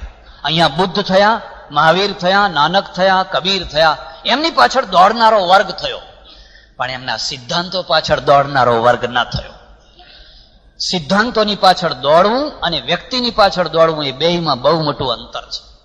અમને મહાવીર વાલા છે તો મહાવીરના સિદ્ધાંતો વાલા હશે ને તો તરત ઢીલા થઈ જાય કે હું એ તો હવે જે થતું હોય એ થાય. અમને ફલાણા વાલા છે તો બરાબર છે, પછી એમના સિદ્ધાંતો પ્રમાણે ચાલવું હશે ને. નહીં, આપણે વ્યક્તિની પાછળ દોડનારી પ્રજા છીએ. અને એટલે ગાંધીજીની પાછળ દોડીએ, ગાંડા થઈને દોડીએ, પણ ગાંધીજી જાય એટલે વળી પાછા જોઈએ કે હવે કોના પાછળ દોડશું. એટલે ત્યાં સુધી એકાદ બીજો કોઈ તૈયાર થઈ ગયો, રાજકીય ક્ષેત્રે, ધાર્મિક ક્ષેત્રે, ફલાણા ક્ષેત્રે. અને મારો તો અનુભવ છે, જેને જેટલા વધારે ઉઠા ભણાવતા આવડે એટલા જ લોકોને આંધળા થઈને દોડતો કરાવી દેતો હોય છે. જાણે કે ઉઠા ભણાવવાનો એક ધંધો જ થઈ ગયો હોય. હું સુપરમેન નથી, કોઈ સુપરમેન નથી. મેં ઘણા માણસોના જીવન ચરિત્રોનું અધ્યયન કર્યું છે નજીકથી. એકે એક માણસની અંદર માનવીય કમજોરી હોય છે. માનવીય કમજોરીથી કોઈ શરીર મુક્ત નથી હોતું. પણ જ્યાં તમે કોઈ વ્યક્તિને સુપરમેન ગણી લીધો, પછી આપણે એમ કહીએ કે ફલાણાને તો ક્રોધ ચડ્યો તો, કે એમને ક્રોધ ચડે જ નહીં. એમને અરે ચડ્યો તો, અને ચડે એટલે એમાં કઈ ઘૃણા કરવા જેવું નથી, એ માણસ છે. પણ આપણે માણસને સુપરમેન બનાવી દઈએ અને પછી એમ માની લઈએ કે એને કામ ના ચડે, ક્રોધ ના ચડે, ફલાણું ના ચડે, ફલાણું ના ચડે. મંદિરની મૂર્તિ કેમ પૂજાય છે ખબર છે? કે બોલતી નથી એટલે. જો મંદિરની મૂર્તિ બોલવા લાગે ને તો કાલે પૂજા બંધ થઈ જાય. આમ બેઠી છે એટલે જેને જે આવીને જે રીતે આમ જોવા હોય એ રીતે જુએ. પણ જો એમ બોલતી થઈ જાય, ગરીભાઈ આવો આવો અહીં બેસો, એટલે તરત જ મગનભાઈ કહે એમને કહ્યું મને ના કહ્યું ને, તરત જ મગનભાઈ બીજા દિવસે આવતા બંધ થઈ જાય. પણ એ કોઈને કશું બોલતી નથી, એટલા માટે એની પૂજા થાય છે. આ રીતે આપણે એક વ્યક્તિ પૂજા ઊભી કરી. કબીરનો એક દોહરો કહું છું, જો તમને પચે અને જો સમજમાં આવે તો તમારી ગૂંચો ઉકલી જશે. ગૂંચો એટલા માટે છે, મારે ત્યાં હમણાં 15 દિવસ પહેલા આવડા છોકરા બધા આવેલા, પ્રાથમિક શાળાના 50 છોકરા હશે, બેસાડ્યા. મેં કહ્યું, એક છોકરાને પૂછ્યું તારા ભગવાનનું નામ શું? કે ખોડિયાર માં. બીજા છોકરાને પૂછ્યું તારા ભગવાનનું નામ શું? કે મહાદેવ. ત્રીજાને પૂછ્યું કે રામદેવ પીર. તમને નવી લાગશે, મેં 15 છોકરાઓને પૂછ્યું, એમાંથી 13 ભગવાન નીકળ્યા. 2 જ મળતા આવ્યા, બાકી 15 માંથી 13 ભગવાન નીકળ્યા. આ બાળકો છે. અને આ જ સ્થિતિ વૃદ્ધોની છે. 60-70 વર્ષનો વૃદ્ધ આવીને પૂછે છે કે મહારાજ કયા ભગવાનની ભજન કરવું, હવે કયા ભગવાનનો મંત્ર લેવો? તો 70 વર્ષ સુધી તે કર્યું હું શું? ભગવાન જ બદલ કર્યા. અને એને જો ભગવાન બદલ કર્યા હોય તો એમાં એનો દોષ નથી. જે વાતાવરણ મળ્યું છે એ એવું જ મળ્યું છે. જેટલા આવે એટલા કે અરે એ ભગવાન તો જૂના થઈ ગયા, હવે એ સરપંચ અત્યારે જે હાલ સરપંચ હોય એની સહી ચાલે, એટલે એને પડતા મૂકો ને આ ભગવાનને ભજો. ત્યાં સુધી તો નવા નીકળી જાય છે. કબીરે એક સરસ દોહો બનાવ્યો અને દોહાની અંદર સ્પષ્ટતા કરી દીધી, સાહબ સબકા બાપ હૈ, સાહબ सबका बाप है, बेटा किसी का नाई, बेटा हो के अवतरे સો તો સાહબ નાહી. ક્લિયર, ચોખ્ખું થઈ ગયું. અને આ તમારા શાસ્ત્રમાં છે. યોગ સૂત્ર જોજો, સતુ પૂર્વેશામ અપી ગુરુ કાલે નાનવચ્છેદાત. એ પરમેશ્વર જે છે એ તો પૂર્વમાં જે મહાપુરુષો થયા એનોય ગુરુ છે. કાલે નાનવચ્છેદાત. કોઈ કાળ એવો નતો કે જ્યારે એ ન હોય. પેલા હતા આ કાળમાં નતા ને આ કાળમાં થયા, પણ પેલું જે બ્રહ્મ છે, આપણું જે ઉપનિષદનું મૂળ તત્વ છે, કાલે નાનવચ્છેદાત, એ તમારા યોગ સૂત્રની જ વ્યાખ્યા છે. પણ એ વ્યાખ્યા ગડબડ થઈ ગઈ. અને પછી તો એમાંય મુશ્કેલી એ થઈ કે જૈનોના 24 તીર્થંકરો આવી ગયા, આપણો એક કલ્કી અવતાર બાકી રહી ગયો. જો એ આવી ગયો હોત ને તો એનો નિકાલ આવત. હવે જે આવ્યો એ કે હું કલ્કી અવતાર છું, પેલો કે હું એ કલ્કી અવતાર છું, પેલો કે હું એ કલ્કી અવતાર છું. બધા જે, કારણ કે પેલું બાકી રહી ગયું ને, પ્રજા એમાંથી ગૂંચવાઈ ગઈ. મારી આપને આટલી જ વાત કહેવાની છે. એક પરમેશ્વર, પછી તમે એને મૂર્તિ રૂપમાં, પ્રતીક રૂપમાં, ભલે ગમે તે શિવ, શક્તિ, અંબાજી, ફલાણું, પણ ઘાટ ઘડિયા પછી નામ રૂપ જૂજવા, અંત તો હેમનું હેમ હોય એકમ સત વિપ્રા બહુધા વદંતી. આ આપણા ઉપનિષદનો સિદ્ધાંત છે. આપણે ઉપરની વસ્તુઓને માનીએ છીએ, પણ ઉપરની વસ્તુઓ છે એનો મૂલાધાર તો એક છે. પાંદડા ના પકડો, ભલા થાઓ. અમે પાંદડા છીએ, અમને ના પકડશો. કેટલાક લોકો આવીને મને કે મહારાજ તમારો ફોટો આપો ને. મારા ફોટોને તું શું કરીશ? કે ના પૂજામાં મૂકીશ. અરે ત્યારે તું મને સમજી જ નથી શક્યો. અને એની પૂજામાં જઈને જોઉં તો કઈ મ્યુઝિયમ ભેગું કર્યું હોય. આને તો પૂજાનું સ્થાન કહેવું કે આને એક નાનું મોટું મ્યુઝિયમ કહેવું, 2 માળ 3 માળ અડધું બધું. જેને આ પેલા મહાત્મા આવ્યા હતા, આ મૂકી ગયા. ને અમારે સાધુઓ એવા ને, જે જાય પોતાનો ફોટો આપતા જાય, પાછા વગર માગે આપતા જાય. અને લોકો બધા ભેગા કરતા જાય ને પછી ચાંદલા કરતા જાય. ચાંદલા કરતા જાય. આ શું માંડ્યું? તમારા મા બાપના ફોટો રાખો ને ચાંદલા કરો ને. જેણે તમને જન્મ આપ્યો, જેણે સંસ્કાર આપ્યા, જેણે મિલકત આપી, જેણે જીવનની લાઈન આપી, એ ફોટાને એ માને તો કોઈ દાડો ચાંદલો કરતો નથી, એ બાપને તો કોઈ દાડો ચાંદલો કરતો નથી. અને તું મારો ફોટો ખોડે છે? હું કોઈને મારો ફોટો આપતો નથી અને હું એનો વિરોધી છું. તમે એક ભગવાનનો ફોટો રાખો, તમારી આખી વૃત્તિઓને એક કેન્દ્રિત કરો, વૃત્તિઓને મૂંચવાડામાં વહેંચી ના નાખો. હું નકોડાજી ગયેલો, જૈનોનું તીર્થધામ, સાથે જૈનો હતા, ગયા, બહુ મજા આવી, આનંદ થયો. પણ દર્શન કરતા કરતા નીકળ્યા તો એક દિવાલમાં એક કાળી મૂર્તિ અને એક જૈન સજ્જન આમ ખભા ઉપર ખેસ નાખેલો અને એને ચાંદલા કરે. તો મને વહેમ પડ્યો કે આના હાથમાં હથિયાર છે, મૂર્તિના હાથમાં. આ જરૂર અમારી મૂર્તિ હોવી જોઈએ. તો મેં પેલાને પૂછ્યું, મેં કહ્યું આ કયા ભગવાન છે?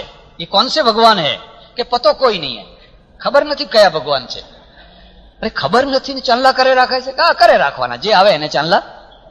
સિયા રામ મય સબ જગ જાની, કરહું પ્રણામ જોરી જુગ પાણી. આ વાતને સમજવા જેવી છે. આમાં ફલિતાર્થ શું છે કે તમે બધાને નમસ્કાર કરો, પણ એકવાર તમારો રામ તો નક્કી કરો. જો તમારો તુલસીદાસનો રામ તો નક્કી હતો એટલે એને બધે રામ જ રામ દેખાતા હતા, પણ તમારો તો રામ હજુ નક્કી જ નથી. 70 વર્ષે ફાંફા મારે છે કયા ભગવાનને, અને 6 મહિને ફોટા બદલે રાખે છે. પાછા 6 મહિના થાય એટલે વળી મંદિરો બદલે રાખે છે. અને એના મૂળમાં છે વ્યક્તિ પૂજા. મારી વાતને જો આપ સ્વીકાર કરી શકો તો આટલી જ વાત. કોઈ સંત તરીકે કોઈનો ફોટો રાખો, ગુરુ તરીકે રાખો, કોઈ શિવાજી જેવા વીર પુરુષનો ફોટો રાખો, પણ કોઈ વ્યક્તિનો ભગવાન તરીકે ફોટો ના રાખો. અને કોઈ વ્યક્તિનો જો ભગવાન તરીકે ફોટો તમે રાખશો તો તમે ગૂંચવાઈ જશો. એ વ્યક્તિ પૂજા છે. છેલ્લી વાત કહી દઉં, અને એ છે જનૂન. હિન્દુ ધર્મ, જૈન ધર્મ, બૌદ્ધ ધર્મ એ ભારતની પેદાશ છે. અને ત્રણેય ધર્મ જનૂન મુક્ત છે. ત્રણેય જનૂન મુક્ત એટલે તો સાથે રહી શક્યા, એટલે તો સાથે રહી શકીએ છીએ. પરદેશમાં જજો, કેથોલિકોના મોહલ્લા જુદા, પ્રોટેસ્ટન્ટોના મોહલ્લા જુદા. અમેરિકા ક્યાંથી ઉત્પન્ન થયું? ધાર્મિક ઝઘડામાંથી થયું. ભારતના તો બહુ મોટા અહોભાગ્ય છે કે અહીંયા આટલા બધા સંપ્રદાયો હોવા છતાં પણ કોઈ બહુ ભયંકર યુદ્ધો નથી થયા. યુરોપની ધરતી ઉપર 3000 ધર્મયુદ્ધો થયા. ધર્મયુદ્ધો, ક્રુઝેડો 3000, અને લાખો માણસોની કતલ કરવામાં આવી. હું એકવાર 2 વાર ઇટાલી ગયો અને વેટિકન ચર્ચ જોવા ગયો. વેટિકન ચર્ચમાં કલાની લોબી છે, અદ્ભુત લોબી છે. માઇકલ એન્જેલો અને ત્યાંના જે કલાકારો થયા એમણે છીણી અને કલમ 2 ચલાવ્યા છે. છીણીના દ્વારા સ્ટેચ્યુ બનાવ્યા છે અને પીંછીના દ્વારા ચિત્રો દોર્યા છે. એવું કહેવાય છે કે ચિત્રો દોરતા દોરતા આંધળો થઈ ગયેલો. અદ્ભુત કલા છે, ગર્વ ઉતરી જાય એવી કલા. અજંટા ઇલોરાને ભૂલી જાય એવી કલા છે. પણ એમાં જોતા જોતા જોતા એક ભાગ એવો આવ્યો કે જોઈને આપણને એમ ત્રાસ છૂટી જાય. પેલા બીજા ધર્મના લોકોને પકડેલા છે અને ધર્મગુરુના સામે એને ઉભા કર્યા છે, હાથ બાંધેલા છે, કાનમાં ખીલા મારે છે, આંખો ફોડે છે, નખ ખેંચે છે, ચામડું ઉતેડે છે, એને રીબાઈ રીબાઈને મારે છે. એને ગોળીએ મારો તો સારો, 1 મિનિટમાં પાર આવી જાય, પણ એને ત્રાસ આપી આપીને મારવામાં આવે છે. કેમ? કારણ કે બીજા ધર્મને માને છે એટલા માટે. અને બીજો ધર્મ ખોટો છે, સાચો ધર્મ મારો જ છે. અને મારો ધર્મ 100% સાચો છે અને બીજાનો ધર્મ 100% ખોટો છે. એટલે એ ધર્મને પાળનારને તો જેટલા રીબાઈ રીબાઈને મારો તો એટલા જ શૈતાનો ઓછા થશે, કાફરો ઓછા થશે, વિરોધીઓ ઓછા થશે. આમાંથી ધર્મ જનૂન આવ્યું. મારે એકવાર ક્રિશ્ચિયન કોલેજમાં જવાનું થયેલું, સેન્ટ ઝેવિયર્સ કોલેજમાં, અને ત્યાંના જે પાદરી હતા, પ્રિન્સિપાલ, એને મેં કહ્યું હું તમને એક નવી વાત કહીશ. મને કે શું? મેં પ્રવચનમાં કહીશ. મેં કહ્યું જો અમે હિન્દુઓ, અમારામાં 1000 દોષો છે, ને દોષો ના હોત તો અમારી દુર્દશા ના થઈ હોત. પણ એક મોટો ગુણ છે, જો તમારે ગ્રહણ કરવો હોય તો કરો. મને કે કયો મોટો ગુણ છે? મેં કહ્યું તમે જીસસને ખીલા માર્યા. અમે કોઈને ખીલા નથી માર્યા. માર્યા છે? અમારો ચારવાક નાસ્તિક છે, પણ અમે એને ઋષિ તરીકે માન્યતા આપી. ચારવાકના પ્રત્યે પણ તિરસ્કાર નથી. બૃહસ્પતિ નાસ્તિકોના ગુરુ છે, પણ અમે સ્વસ્તિનો બૃહસ્પતિર દધાતુ, અમે બૃહસ્પતિને પણ વંદના કરીએ છીએ. અમારે ત્યાં જુદી જુદી માન્યતા વાળા થયા, વેદોની નિંદા કરનારા થયા, ગાળો દેનારા થયા. અમે કોઈને કાંકરી ઉપાડીને નથી મારી. કેમ? કારણ કે અમે ધર્મને બુદ્ધિના ક્ષેત્રમાં લઈ આવ્યા. તમે એને બુદ્ધિના ક્ષેત્રથી બહાર રાખ્યો. અમે કહ્યું પ્રશ્ન પૂછવાનો બધાને અધિકાર છે, અથવા તો બ્રહ્મ જિજ્ઞાસા અથવા તો ધર્મ જિજ્ઞાસા. તમને પ્રશ્ન પૂછવાની છૂટ છે. હું જવાબ ના આપી શકું તો એ મારી કમજોરી છે, ધર્મની કમજોરી નથી. બીજો આપશે, ત્રીજો આપશે, મારે સ્વીકાર કરવો જોઈએ કે મારી પાસે જવાબ નથી. પણ અમે પ્રશ્ન પૂછવાની છૂટ આપી, અને છૂટના કારણે આટલા બધા સંપ્રદાયો, પંથો આ દેશમાં રહ્યા, પણ ખાસ કોઈ અંદર અંદર મોટા ઝઘડાઓ ના કર્યા. એક બાજુ જિનાલય હોય, એક બાજુ શિવાલય હોય. જૈનના ઘરમાં વૈષ્ણવની દીકરી હોય, વૈષ્ણવના ઘરમાં જૈનની દીકરી હોય. વૈષ્ણવના ઘરમાં સ્વામિનારાયણની દીકરી હોય, સ્વામિનારાયણના ઘરમાં વૈષ્ણવની દીકરી હોય. અને પેલી જય સ્વામિનારાયણ બોલતી હોય, પેલો જય શ્રી કૃષ્ણ બોલતો હોય. અમારા શિંગડા લડતા નથી. એનું એક જ કારણ છે, અમે બચપણથી જ છોકરાને ગળથુથીમાં શીખવાડીએ છીએ, હરિ તારા નામ છે 1000, કયા નામે લખવી.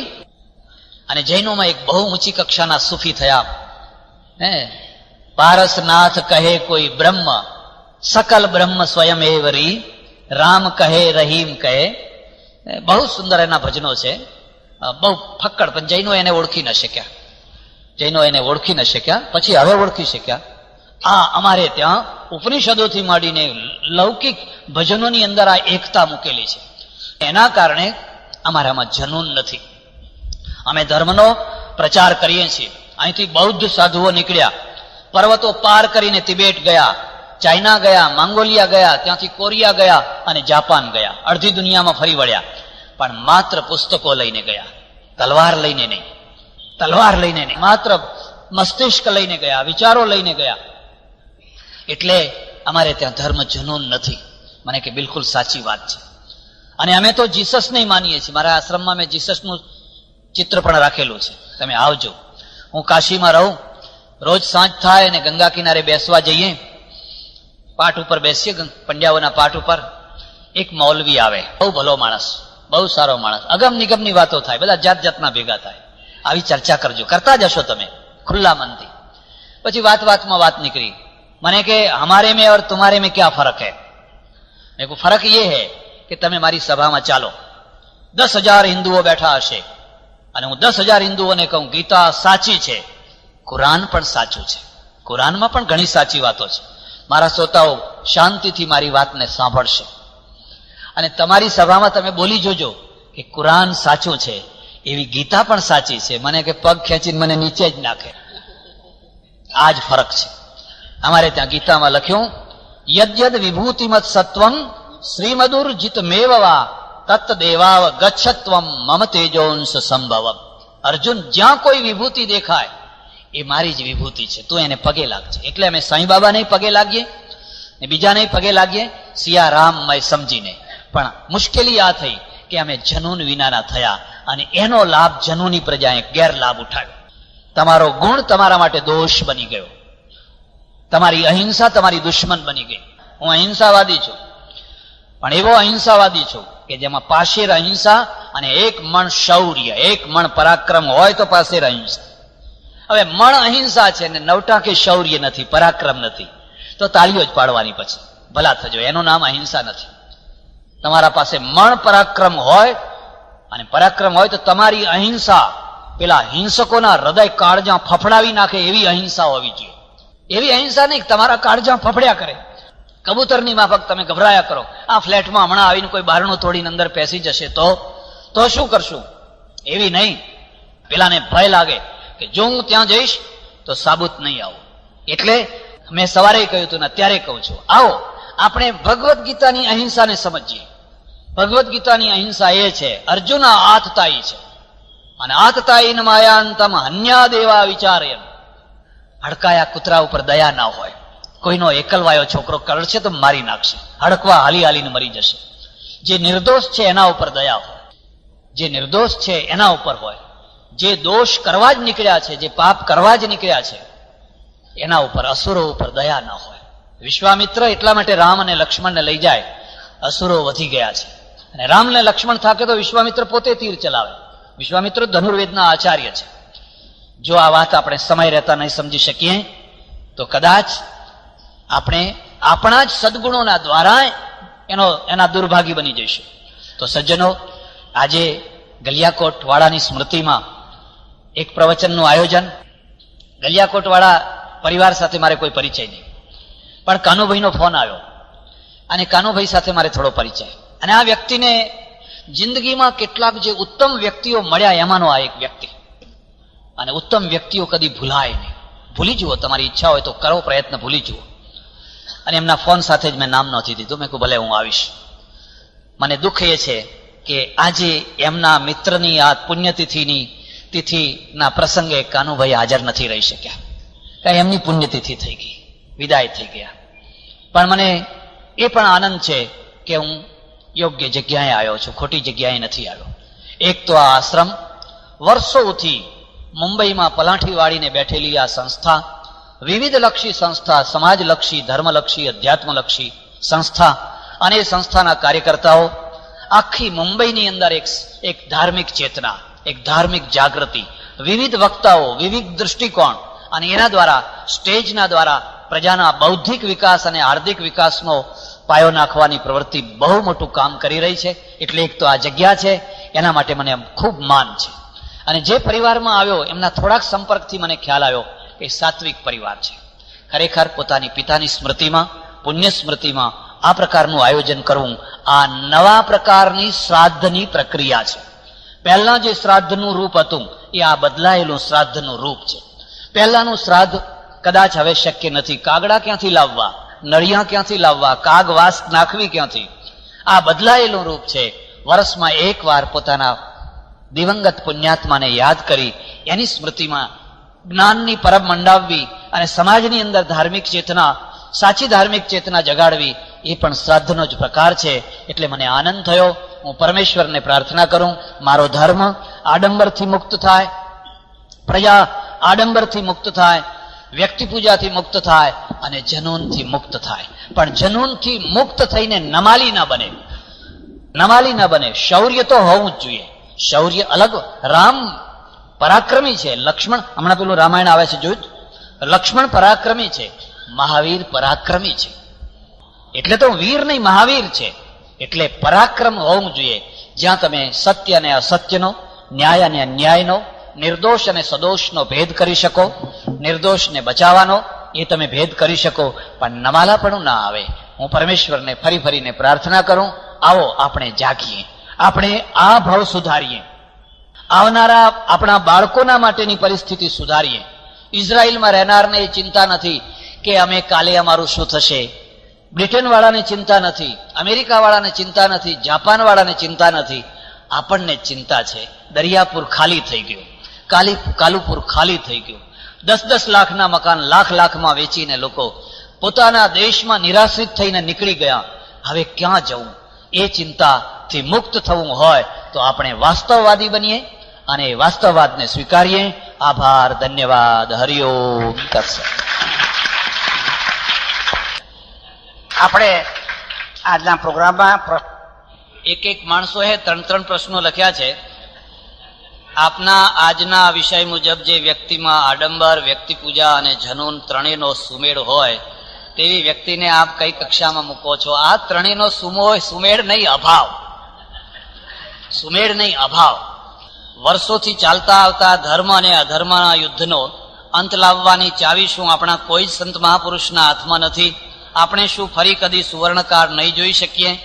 સુવર્ણકાળ શરત સાથે આવ્યો હતો અને એ શરતોનું પાલન જો ફરીથી કરવામાં આવે તો તમે સુવર્ણકાળ જરૂર જોઈ શકો. પણ શરતો જુદી હોય, પરેજી જુદી હોય અને આપણે પરેજી ના પાડતા હોઈએ તો તમે સુવર્ણકાળ ના જોઈ શકો. સુવર્ણકાળ જોવો હોય તો આપણે ઋષિ યુગમાં જવું પડશે, ઉપનિષદ યુગમાં જવું પડશે અને ઉપનિષદ પાસેથી પ્રેરણા લેવી પડશે.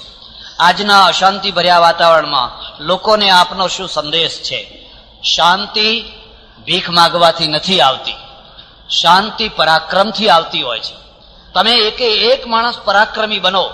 તમે પરાક્રમી હશો તો તમારી શાંતિ તમારી ચારે તરફ આંટા મારતી હશે. ચકલાને શાંતિ નથી હોતી, કબૂતરને શાંતિ નથી હોતી. એક તાલી પાડો એટલે કબૂતર ખડરડી ઉડી જતા હોય છે. શાંતિ સિંહોને હોય છે. એટલે તમે સિંહો બનો. પરમાત્મા જ પ્રકૃતિના સર્જક તથા કરતા હર્તા છે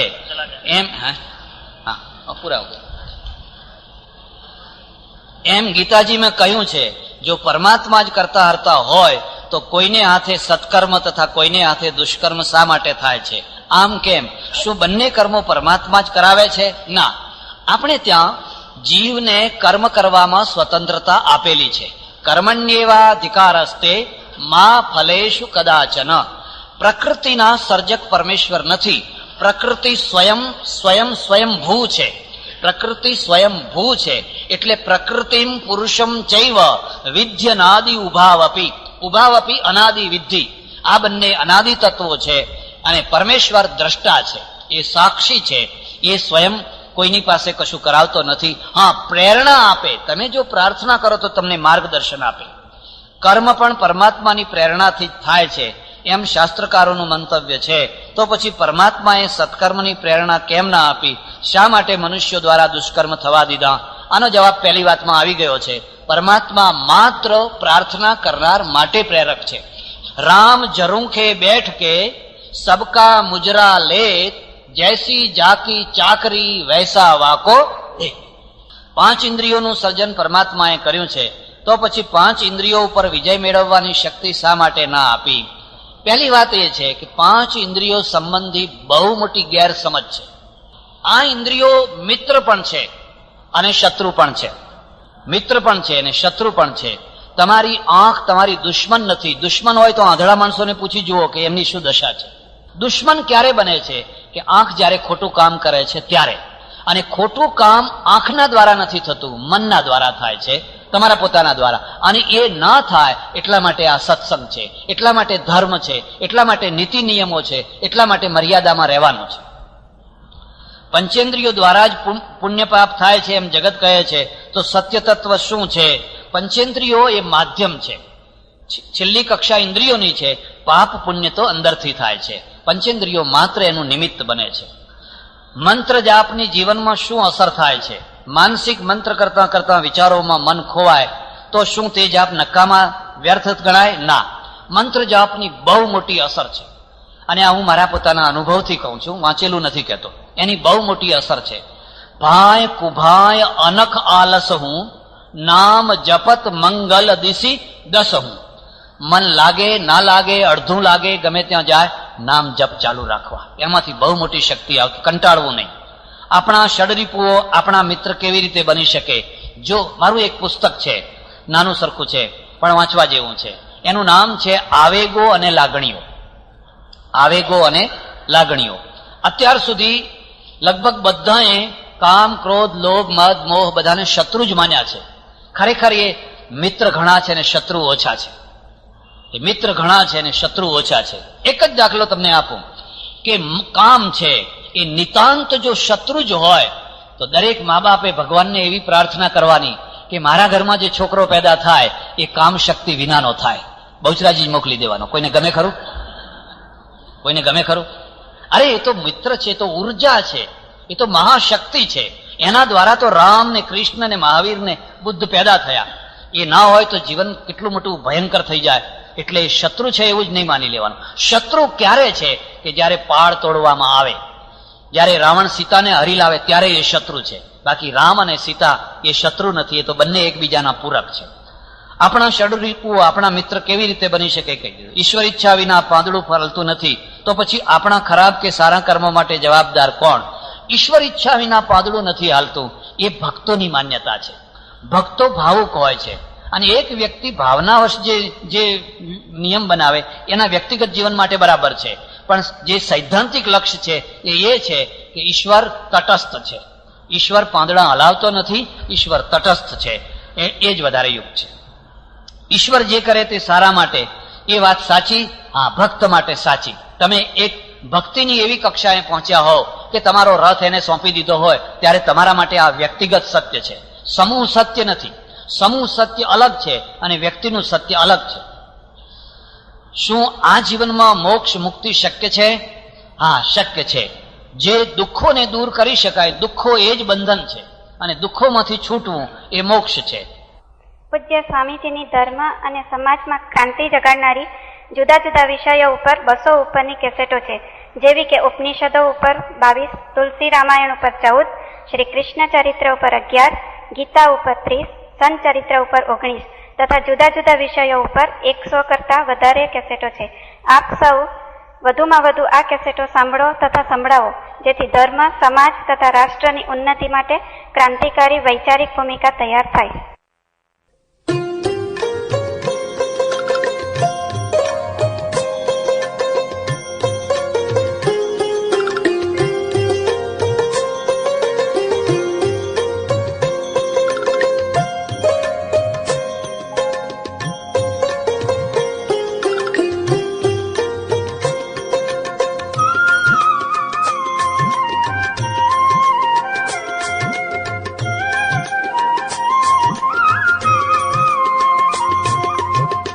सब तीरथ कर आई तू बढ़िया, सब तीरथ कर आई,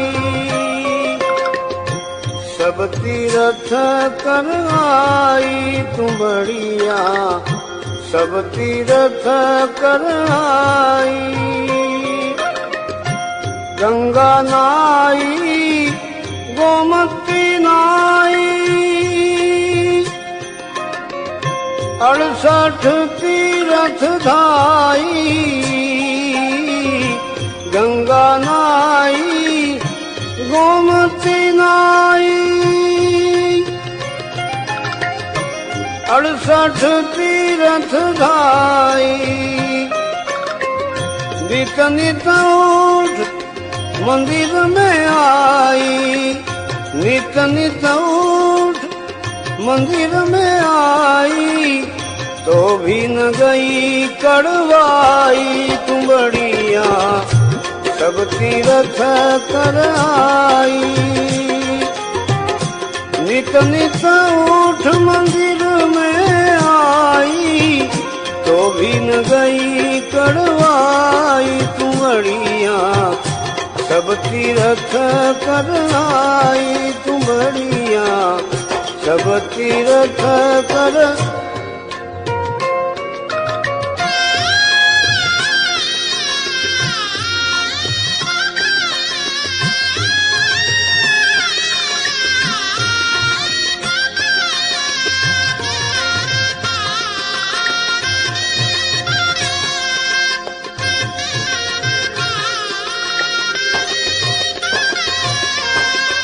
सतगुरु संत के नजर चढ़ी जब,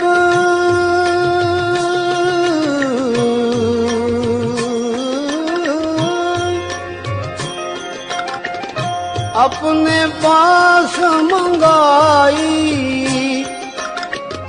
सतगुरु संत के नजर चढ़ी जब, अपने पास मंगाई। काट कूट कर साफ बनाई, काट कूट कर साफ बनाई। अंदर राख मिलाई तुम्हारिया, सब तीरथ कर आई। काट कूट कर साफ बनाई, अंदर राख मिलाई तुम्हारिया। सब तीरथ कर आई तुम्हारिया, सब तीरथ कर।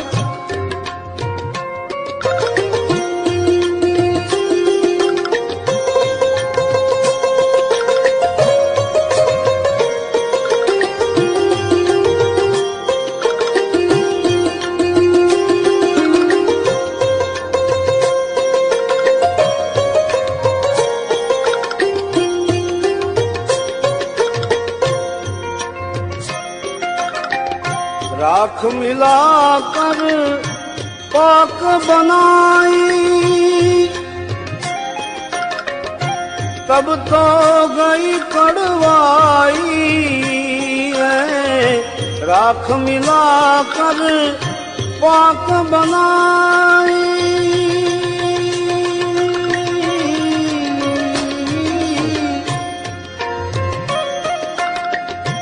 तब तो गई कड़वाई। अमृत जल भर लाई तुम्हारिया, अमृत जल भर लाई तुम्हारिया। संतन के मन भाई तुम्हारिया, संतन के मन भाई तुम्हारिया। सब तीरथ कर आई, सब तीरथ कर आई तुम्हारिया। सब तीरथ कर आई तुम्हारिया, सब तीरथ कर आई तुम्हारिया। सब तीरथ कर आई तुम्हारिया, सब तीरथ कर आई।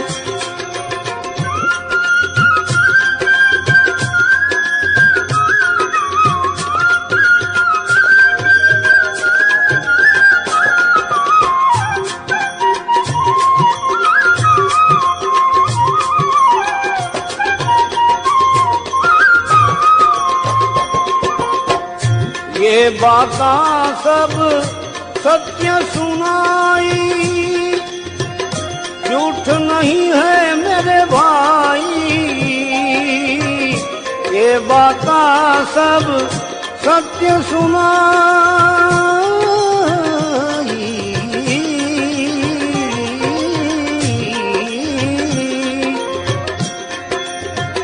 झूठ नहीं है मेरे भाई। दास सत्तार तुमड़िया फिर तो दास सत्तार।